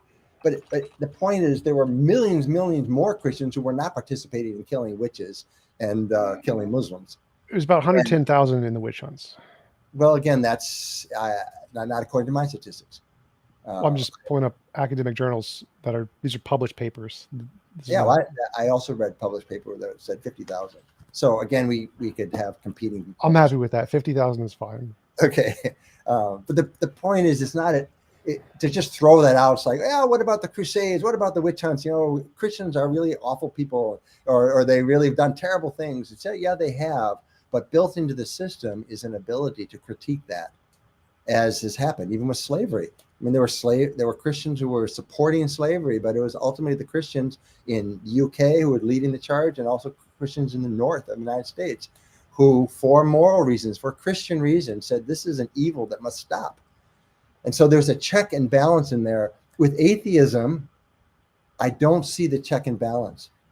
Fortunately, as you're telling me, there are a lot of nice atheists, and that's great. That's fortunate for the world. But I'm saying fundamentally, without any kind of a moral system that demands or requires love and kindness and mercy and justice, I think we're going to keep seeing these kinds of egregious experiences, like with Stalin and with Mao, and who knows who's next. But so So to me, that's my backdrop on my concern about atheism as a foundation for morality. And so, but let's just say that atheism equally can produce a really good ideology that for human happiness and flourishing. I mean, I'll grant you that it could also do that. I can imagine that as well. So could we at least agree that there are some dangers in what I've seen in some of the new atheism, so-called new atheism, the hostility or the mission or drive to try to drive out all religious belief, drive out all superstitious religion, because that kind of impulse to drive out an orienting principle for people like that, I mean, isn't that just on the same spectrum as eventually just taking the guns out and forcing them and shooting them? No. Okay, why not? Well, atheists who disagree with Christianity and debate the topic aren't the same as people who literally just mass murder. Like, so that No, would of be like course, saying, I didn't say that. I didn't say that you were, Tom. well, no, no, no, I no. So, like, the comparison you made between new atheism and Stalin is like the comparison between you and me talking and Boko Haram and me talking. There would be a very difference between that dynamic and the relationship there.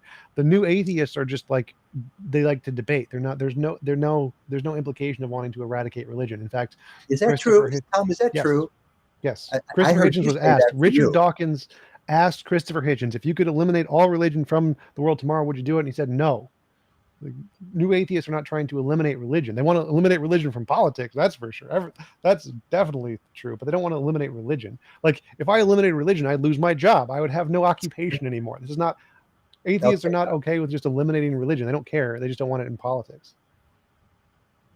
Well, I get that for sure. I agree with you on that. Okay, this could be explored a lot more, but again, back to my value on looking at trajectory. I think these are all valid subjects to say, okay, what is the basis of morality, as we've already talked about, and how will I, in fact, treat other people or respond to other people who think differently from me? How far will I go in that? I think apart from just painting out that landscape, the reason it even came up was that I was saying that we should not assume that atheistic ideology is better, automatically better, or necessarily better, because I think Oh it yeah, also absolutely. be a setup for great abuses, as it has been in history, just as some religious groups certainly have also committed great atrocities. Oh yeah, I absolutely agree. We should never just assume one is better just for no reason. That would make no sense.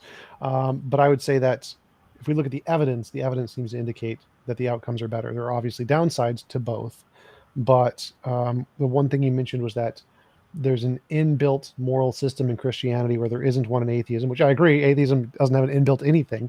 But again, I believe morality is objective. So we can see societies getting better independent of any written down books. And it seems like the written down books slow down that progress. They don't increase it. And so having this inbuilt moral system in some, That's a great topic, by the way, but go ahead. yeah. So having an inbuilt system of morality written down in a book seems to not do anything because the book is a reflection of the moral progress in the people who write the book. And the moral progress happens independent of the book. So we can see in societies that there's moral progress without books of any kind. I would include like LGBT rights, trans rights, ending slavery, workers' rights, minimum wage rights. All these kinds of things are evidences of human moral system improving. I think that our morals have improved greatly since the origin of Christianity, and that Christians of the past were far less moral than we are today, which is why we see progressive Christianity is a thing. And I think that the fact that we as humans innately become better people is independent of the fact that there's a written down system in a book somewhere. And so the fact that there is an inbuilt book for Christianity really doesn't seem to have an impact on the moral progress of society. And so atheism not having that is really independent because I think there is this objective morality that's moving us towards a more moral essence of our nature. And so we don't need any kind of written down book thing to have that. So that I think that goes along with what you talked about being a humanistic perspective, right? I mean, so it sounds like you've got a fundamentally positive view of human beings. The human beings, if if they would embrace this more naturalism and the worldview you talked about, that they would naturally progress toward a better and better society. That's what you're saying. I think that we are progressing regardless. So Islamic society is progressing. They legalized women's right to drive about 5 years ago. Christian society is progressing, progressive Christianity. Every society in human nature, as we gain in technology, is becoming more moral. The great book, Better Angels of Our Natures by Steven Pinker, explores this, that even given Nazism and Stalinism, humanity as a whole is better than it's ever been, ever. And that pattern is going to continue regardless of which ideology we pick, because I think the ideology is going to change to fit our moral natures at the time period. That's why I think that people reinterpret Christianity for some things like progressive Christianity, because as we become more moral, we make the ideology fit our moral stature of the society.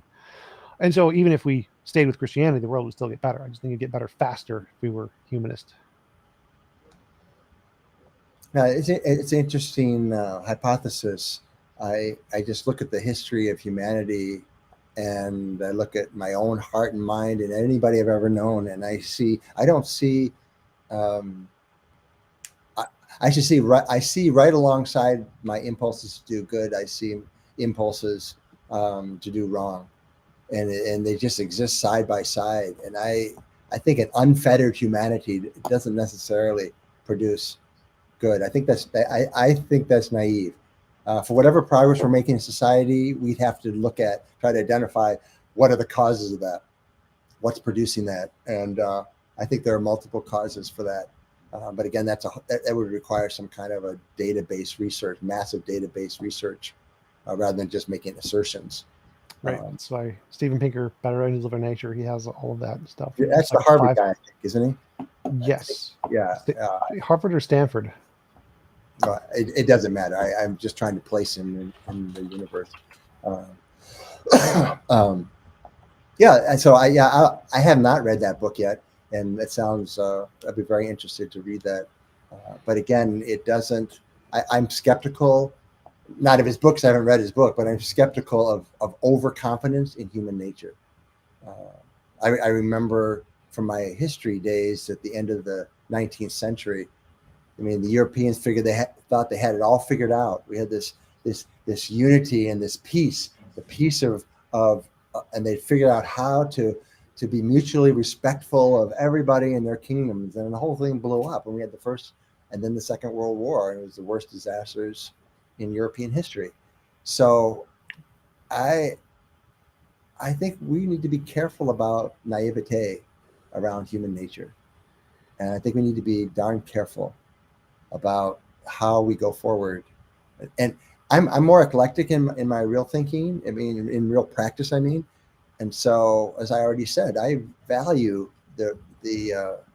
all of your questions are great questions. I mean, I don't want to give you the idea that I don't value them, because I do, and I try to apply them to myself. But I also value the religious tradition, my religious tradition, and there's a part of me that consistently believes that there's something that the Christian tradition contributes, it can contribute, that the world would be in a worse place without it. And so I'm not willing to give it up for that reason. But I want to include the other insights from other disciplines and perspectives as well, as much as I can. Cool. We do have some questions from the audience, if you don't mind. Yeah, no, I'd love it. So Harry Nick asked, how do atheists create art, music, and literature? That must be for you. That's a question for you. I think it's in reference to when you said that there's beauty that's related to God in some way. And so it's trying to imply that if you don't believe in a God, how do those people still find beauty and meaning and purpose and those kinds of things to make these? It seems like you don't need a God for that, I think, is the implication of the question. And to me, how do atheists create art, music, and literature? I was not saying that only Christians can create art, music, and literature. That would be absurd. I'm saying that my perception of in aesthetics, art, music, literature, and being able to recognize something that's particularly beautiful or brilliant is to me an evidence that there is a creator. There is a reason why we have evolved to this place that's not just explained by chance. But I wasn't saying atheists couldn't create art or music or literature. All right, gotcha. Question for Tim: do you feel that you have universally compelling reasons why everyone should prefer Christianity over atheism? That's a great. Thank you for asking that question. No, I don't, because I don't think it's possible for me myself to produce compelling reasons for somebody else. I think as my worldview and theology have developed over the years, I believe that my job is to witness to, in other words, give my experience, share my experience with other people, because I believe spirituality is something that has to happen between you and God. And so if nothing happens, it wasn't because I had bad reasons, because I don't think there are reasons that will compel everyone. I am satisfied with sharing my reasons and my experience with you, and I would hope you would be open. You would be open to the possibility that something in my experience might be available to you as well through Jesus Christ or through faith in God. And either you are or you aren't. But that's. I hope that explains my perspective on this one. Gotcha. Johan asked, would you lose meaning if you found out God didn't exist? I'd be real disappointed. Okay, I'd be real disappointed. Would I lose meaning? I would lose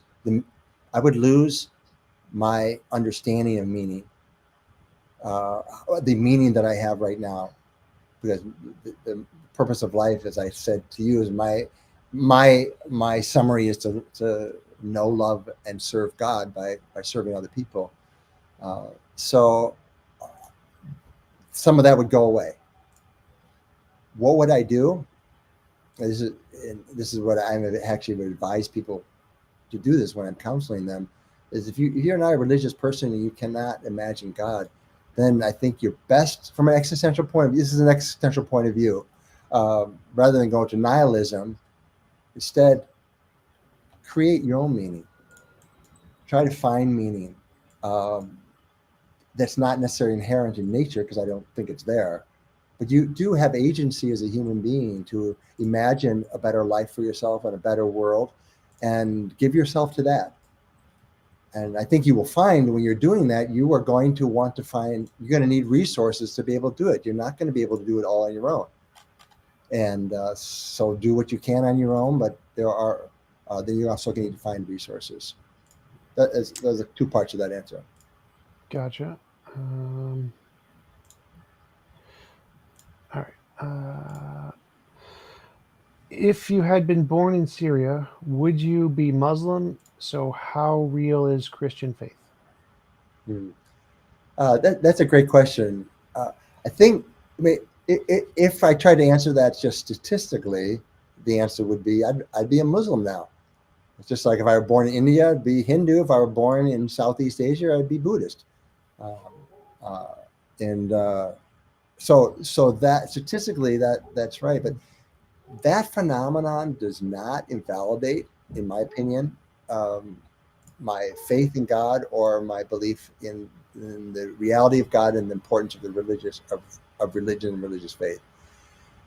So what do I mean by that? That by my worldview, I think all human beings, for whatever reason, and for me, I'd say it's a created reason, but without proof of that, I'll just simply say it's just a phenomenon. But all human beings, or most human beings, have some kind of desire to know their creator. they believe there is a creator and they want to know that creator or somehow get the favor of that creator. I think that's more practical, as Tom pointed out earlier. They want answers to their prayers. And so you're going to pick whatever system you were born into. It's just practical. It's logical. And so I think there are, and this is conjecture, not entirely, I mean, I could produce names, but I think that throughout the world, there are people who have this right perception about the reality of God, no matter what religion they're in. And they follow the rituals and even probably adopt some of the beliefs more or less wholeheartedly, maybe not at all wholeheartedly. And they're in their religious tradition. But there are those who recognize the existence of God and submit their heart and will to God. And there are those who are just religious people. And if I were in that situation and nobody ever brought to me any information about Jesus Christ, then I think I would stay a Muslim. I would be a Muslim. Of course, Muslims do talk about Jesus, so I would know about Jesus, but I wouldn't know the same way. And so I think so. That's the backdrop. So I think the question that you're asking, if I understand it correctly, is: would God be able to reach me if I were a Muslim in Syria and didn't know anything about the Christian faith, or I wasn't a Christian? And I believe so. I absolutely believe so, that if it's true that God does want to have a relationship with human beings, he wants to have relationships with those human beings who want to have relationships with him, then I believe he would reach out to me there. And it doesn't, my location or even the religion doesn't undermine the reality of my Christian faith, because the reality that I described to you was not about the Christian faith. It was about my encounter with God. And the Christian faith is because that was my environment, that's where I turned to get some explanation.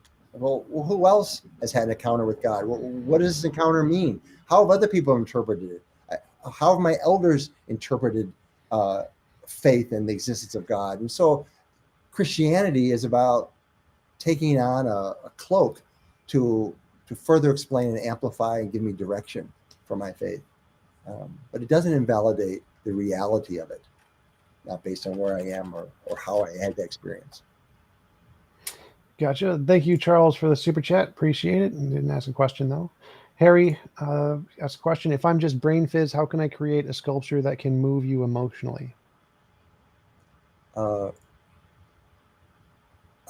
don't know that term, brain fizz. Could you explain that to me? It's a Seitan Bruggencate thing. He says, if atheism is true, we're just fizzing brains because it's all just material stuff, and so they're no soul stuff. And so if we're all just material stuff, how can would it be possible to create sculptures that can move you? Or maybe he's saying, like, from an atheist perspective, since he's brain fizz, he doesn't, but you have a soul or whatever, can his atheistness create a sculpture so beautiful that a Christian could be moved by it or something? I don't think your ability to create a beautiful sculpture is dependent on how fizzy your brain is. I think it's really, from my worldview, it's about how God has imbued you with abilities. We don't all have the same abilities, but some people have the ability to create beauty. So that's my answer. Gotcha. Joking atheist. Does Timothy think existence requires time? Can God exist without time? Well, I think time is a creation of God. So is part of the whole universe. I can't imagine the universe without time. I think that's created by God. And that's, so the answer is yes. And if you want me to explain it more, I can't. I think that's the best I can do for that one. I think he's implying, because there's an atheist trope argument that if God is timeless, spaceless, and immaterial, that means he exists nowhere at no time, never existed. He exists nowhere, never existed, and is made of nothing, something like that. Yeah. Okay. All right. How long asks, if he looked into his child's eyes and saw the fallen being filled with sinful nature? I didn't see that. That was Saw a interesting. fallen being. If he looked into his child's eyes and saw a fallen being, how What's would you the react differently? Like, because I think he's referring to the fact when you saw a child being born, you saw God, or you came to the belief of believing in God. I think he's saying, what if the opposite happened? it's kind of hard, to deal with a hypothetical that I didn't experience, right? Because I this is what I did experience, and that was my result. I I'll tell you though what the question makes me think about. Um, I, I'm guessing this is from somebody who grew up in some kind of Christian tradition, Catholic, maybe Catholic tradition, or where they emphasize the fallenness of human beings and sinful nature, um, uh, which Apostle Paul teaches, and and I think we do have some kind of we certainly have a proclivity towards what the Bible calls sin, that is doing wrong. It's not just disobeying God; it's disobeying God because it's wrong. It's doing something that's harmful to yourself or to other people, and uh, I just think that would be so sad if I looked into my child's eyes and that's what I saw. I think that would be so incredibly sad and such a warped view. Uh, and I'm a little hesitant to talk too much about this because I think that some of the people who write a question like this, or somebody else who's thinking about it, has been so uh, uh, oppressed almost by this kind of doctrine. They just feel like they're a bunch of trash, according to the religious tradition, and as a result, they either still believe that or they've broken away and say, "I reject all of that." So I thinking maybe this question is pointing to something like that. And in my experience, so I didn't have time to give you this experience where I really experienced the love and grace of God for me personally. But it was just a tremendous breakthrough for me because I'd been working so hard to try to do what was right, and I failed at even doing what I said I thought was right, and I just felt bad about myself. And the breakthrough I had one time was that all of a sudden I had this realization that I thought about that experience I had with my son, and I all of a sudden for some reason I just came to believe that God could see me with all of my failures and all of my weaknesses and limitations and still accept and love me, even the way that I loved and accepted my son. I even said to my son, I said this out loud. I mean, it seems like a very strange thing to say, and I hope nobody was really listening. I said, no matter what you do in your life, I will always love you. And that was my conviction at that point, and it's been true. He's 36 years old now, and we haven't always agreed with everything he's done or improved necessarily, and he hasn't improved everything I've done. But we love each other, and the bond is so strong, and that made me think by analogy that God could even look at me and say, yeah, I see a sinful person, but my love is greater than that.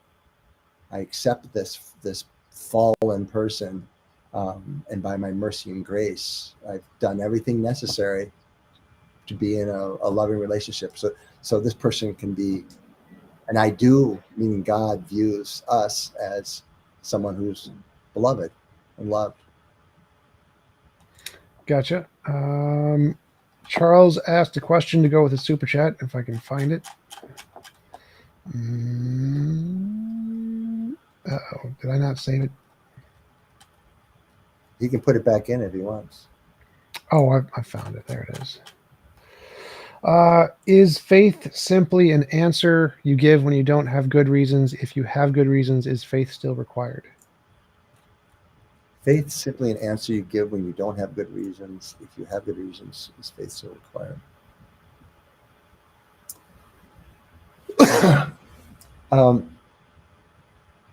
I think let's break that apart a little bit. I think it's a great question. I think faith. I think what I'm hesitating on is this idea about answer. Faith for me is more about trust than it is answer. I don't have answers for why God has allowed the world to be as God has. I mean, I don't have an answer for that. I can't explain all human suffering.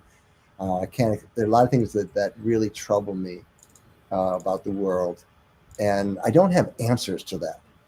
Faith is choosing to trust in God in spite of not having answers. Faith is choosing to trust in God and live with unanswered questions. It was a logical choice, as I mentioned to you in my after my mom's Alzheimer's disease. And many times since then, I realized I could either be bitter and angry at God, I could jettison my belief in God, or I could choose to trust God because based on my evidence in other ways, I did believe. And I couldn't deny my belief, and I could choose. I could Soren Kierkegaard's leap to faith. So when you don't have good reasons, I would say, and I think this is what you mean, sufficient reasons. I don't have sufficient reasons to put my trust in God. Yeah, that's what faith is. And if I have good reasons, is faith required? Let's talk about that for a second, because I would think the naturalism, naturalist worldview, believes they have very good reasons to stick with the null hypothesis that God does not exist. There's no evidence for God, so I don't need him. I've got good reasons. I don't need faith. And that would be one example of having reasons and not needing faith. There are other people on the Christian side who think they can prove God's existence. They think they've got good reasons. They don't need faith either, because they think it's a provable matter. I don't agree. I don't agree with that. In fact, I think that's a weaker argument than the naturalist in this one area. What is the implication? What I'm saying is, a person may think that he or she has good reasons, but I think they should really be examined. Just as Thomas tried to do examining my reasons today, I think you also should really look, not only in your mind, but in your heart of hearts and in your experience, to say, do you really have good reasons not to have faith? Those are some of the complexities that come to my mind with that question. Gotcha.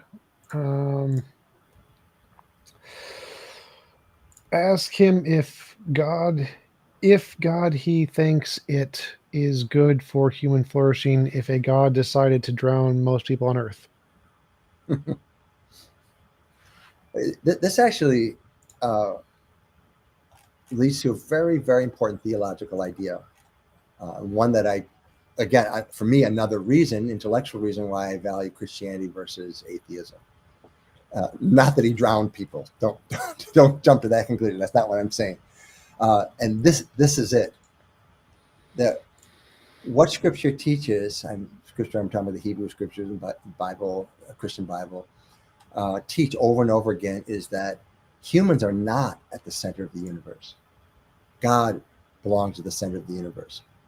And I'm not talking about physically. I'm talking about in this undefinable term, spiritual sense. Or recognition sense, or sense of what is really real. Though I can't see God, I can't manipulate God, I can't test God, but it's existential.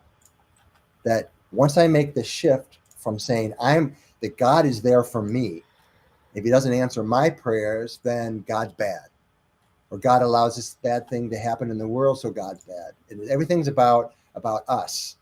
And consistent scriptural teaching is that we need to shift that worldview to put God at the center and God's will. And so you're talking about the story of the Noah's flood, of course.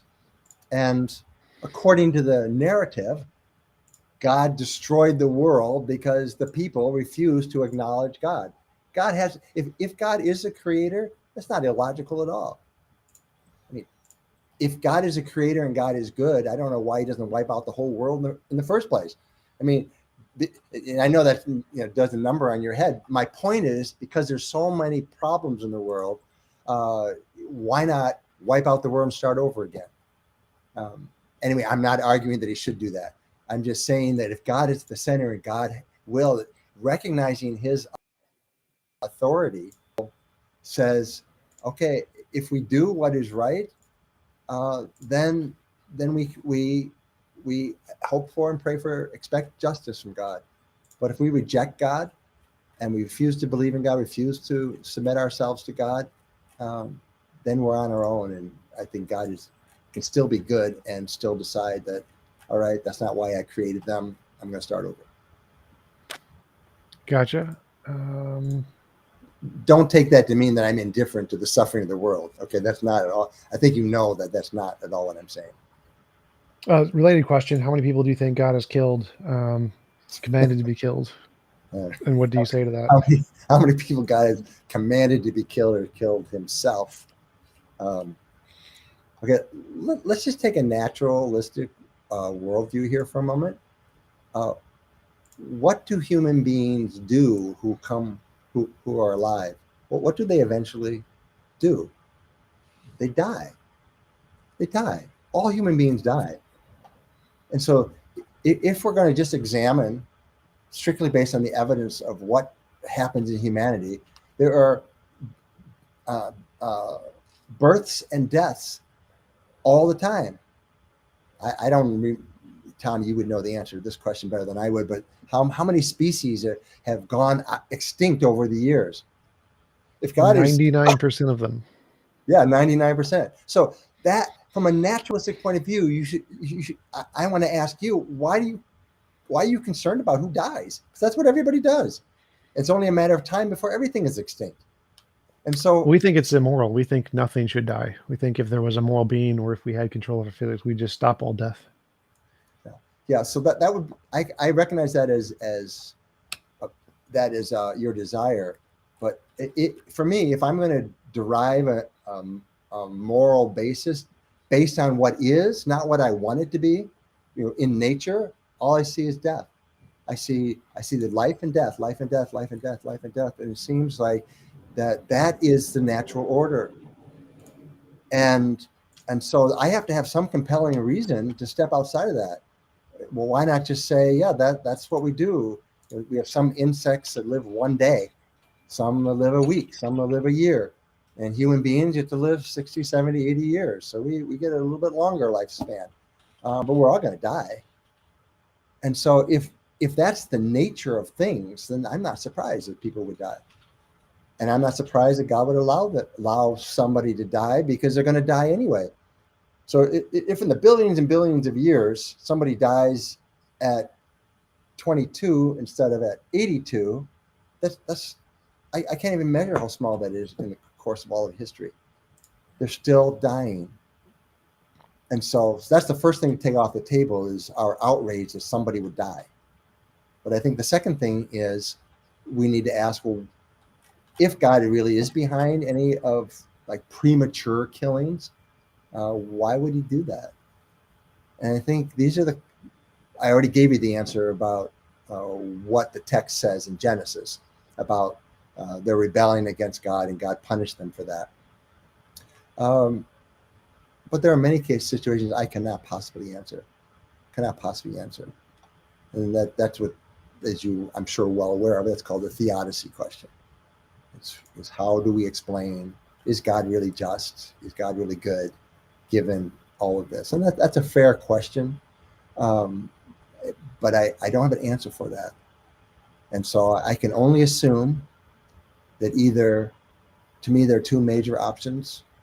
Is either God has his reasons that I don't know, or that God, by design, has limited his power. And so he's allowed nature to run its course. And that includes human beings killing each other, includes species going extinct. And so when I think logically, those are the only two that I can come up with. I mean, the third option, of course, logically, is that God is really, a malevolent brute who's just out to kill people. And if you believe that, A, you're not an atheist. You do believe in God. And B, you better run for cover. Okay, you better keep your head low and try to avoid this. And that's what my students in Myanmar have to do. They have to keep their head low so they don't get killed by the junta. And that's what people in North Korea have to do. And there are all sorts of malevolent people out there. And that's the practical thing to do. But that's not a satisfactory option to me, because as I said, I've had experiences and belief that there is goodness in God. Gotcha. Trinity can't be true. Anything has anything that has a limit is dependent on something else to define its limit. If in Trinity you can't distinguish one from two, is there no limit? If there is no limit, what defined those limits? I mean, seriously, you're going to ask me to explain the Trinity? uh, uh, the Trinity is another construct. It was created by the church to try to explain the relationship between God the Father, Jesus Christ, and the Holy Spirit. Period. It's something that can't be fully explained. I mean, they tried in the 4th century, tried to put words around what this might mean, and I think they were groping in the dark a little bit, or a lot. And so for me, that I would say that, and you remember, I'm a New Testament person, so I spend a lot of time with these kinds of questions. And so from a modern point of view, looking back, I say that the concept of a Trinity was a way to say Jesus was not a normal person, just a normal human being. There was something more here. And the Holy Spirit is something they experienced at Pentecost. And so they have to factor that in. And so James Dunn, who's a well-known professor, he's deceased now, but a professor from, I think he was at the University of Durham in the UK. He talked about that the birth of Christianity is explained as a combination of an extension of the Jewish faith of the 1st century under Jesus' leadership, and the necessity of explaining two very significant phenomena. The first is the life, death, and resurrection of Jesus Christ, and the second would be the coming of the Holy Spirit. And so those, in their experience, these were facts that they had to reckon with. And so in order to do that, they created a theology that we now call the Trinity.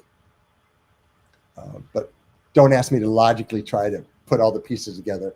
I come back and say, we come up with ideas all the time as our best attempts, our working hypotheses to explain something that we either can observe as real or perceive as real. Gotcha. Tim says, last question for me, does he think the Christian faith accurately depicts his personal experience of God? Can no other doctrine fit it as well?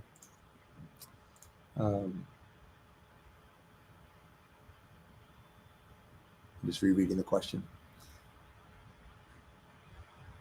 I think it's a really appropriate question, in my opinion, really appropriate. And I think we should ask that of everybody and anybody who has any worldview or anything they talk about in terms of their relationships or their experience. Is there another possible explanation? And in practice, I'm talking about not theoretically, not logically, but in practice. I mean, in other words, where I live and how I have to grapple with all of these ideas and realities in my practical life with my limited abilities. I think Christian faith best explains my personal experience. Best to me, because I know it the best. And at the same time, I have to say that I think I only could possibly understand this much. Because Tom would say nothing at all, but I would say at least this much of what's going on in my life. And these are pointers to a reality, but humility demands that I acknowledge that whatever is really true has got to be so much beyond my ability to fully comprehend. But I don't have the luxury of being in a position where I can observe this objectively. It's just as if I can figure it all out. Instead, I have to, in my own experience, I have to live my life. I have to have a family and love other people and try to make this world a better place. And so I embrace the Christian faith because for me, as I said earlier, it's the best explanation for those 8 preferences, those 8 experiences that are so meaningful and life-changing to me. And so, but at the same time, I hold this openness that it's only a matter of time before I'm going to understand something else, something better, um, and or be able to see the value of other doctrines as well. But in my study, I haven't found it yet. In my study of the other religion, which I don't know as anywhere near as much about, but I've been in Southeast Asia for 15 years. I study a lot about Buddhism, and I'm not finding a good alternative. Of course, today we're talking about atheism and naturalistic worldview. Could that be a good alternative, good explanation? And I believe it can offer ideas about natural psychological explanations for some of the things that I experience.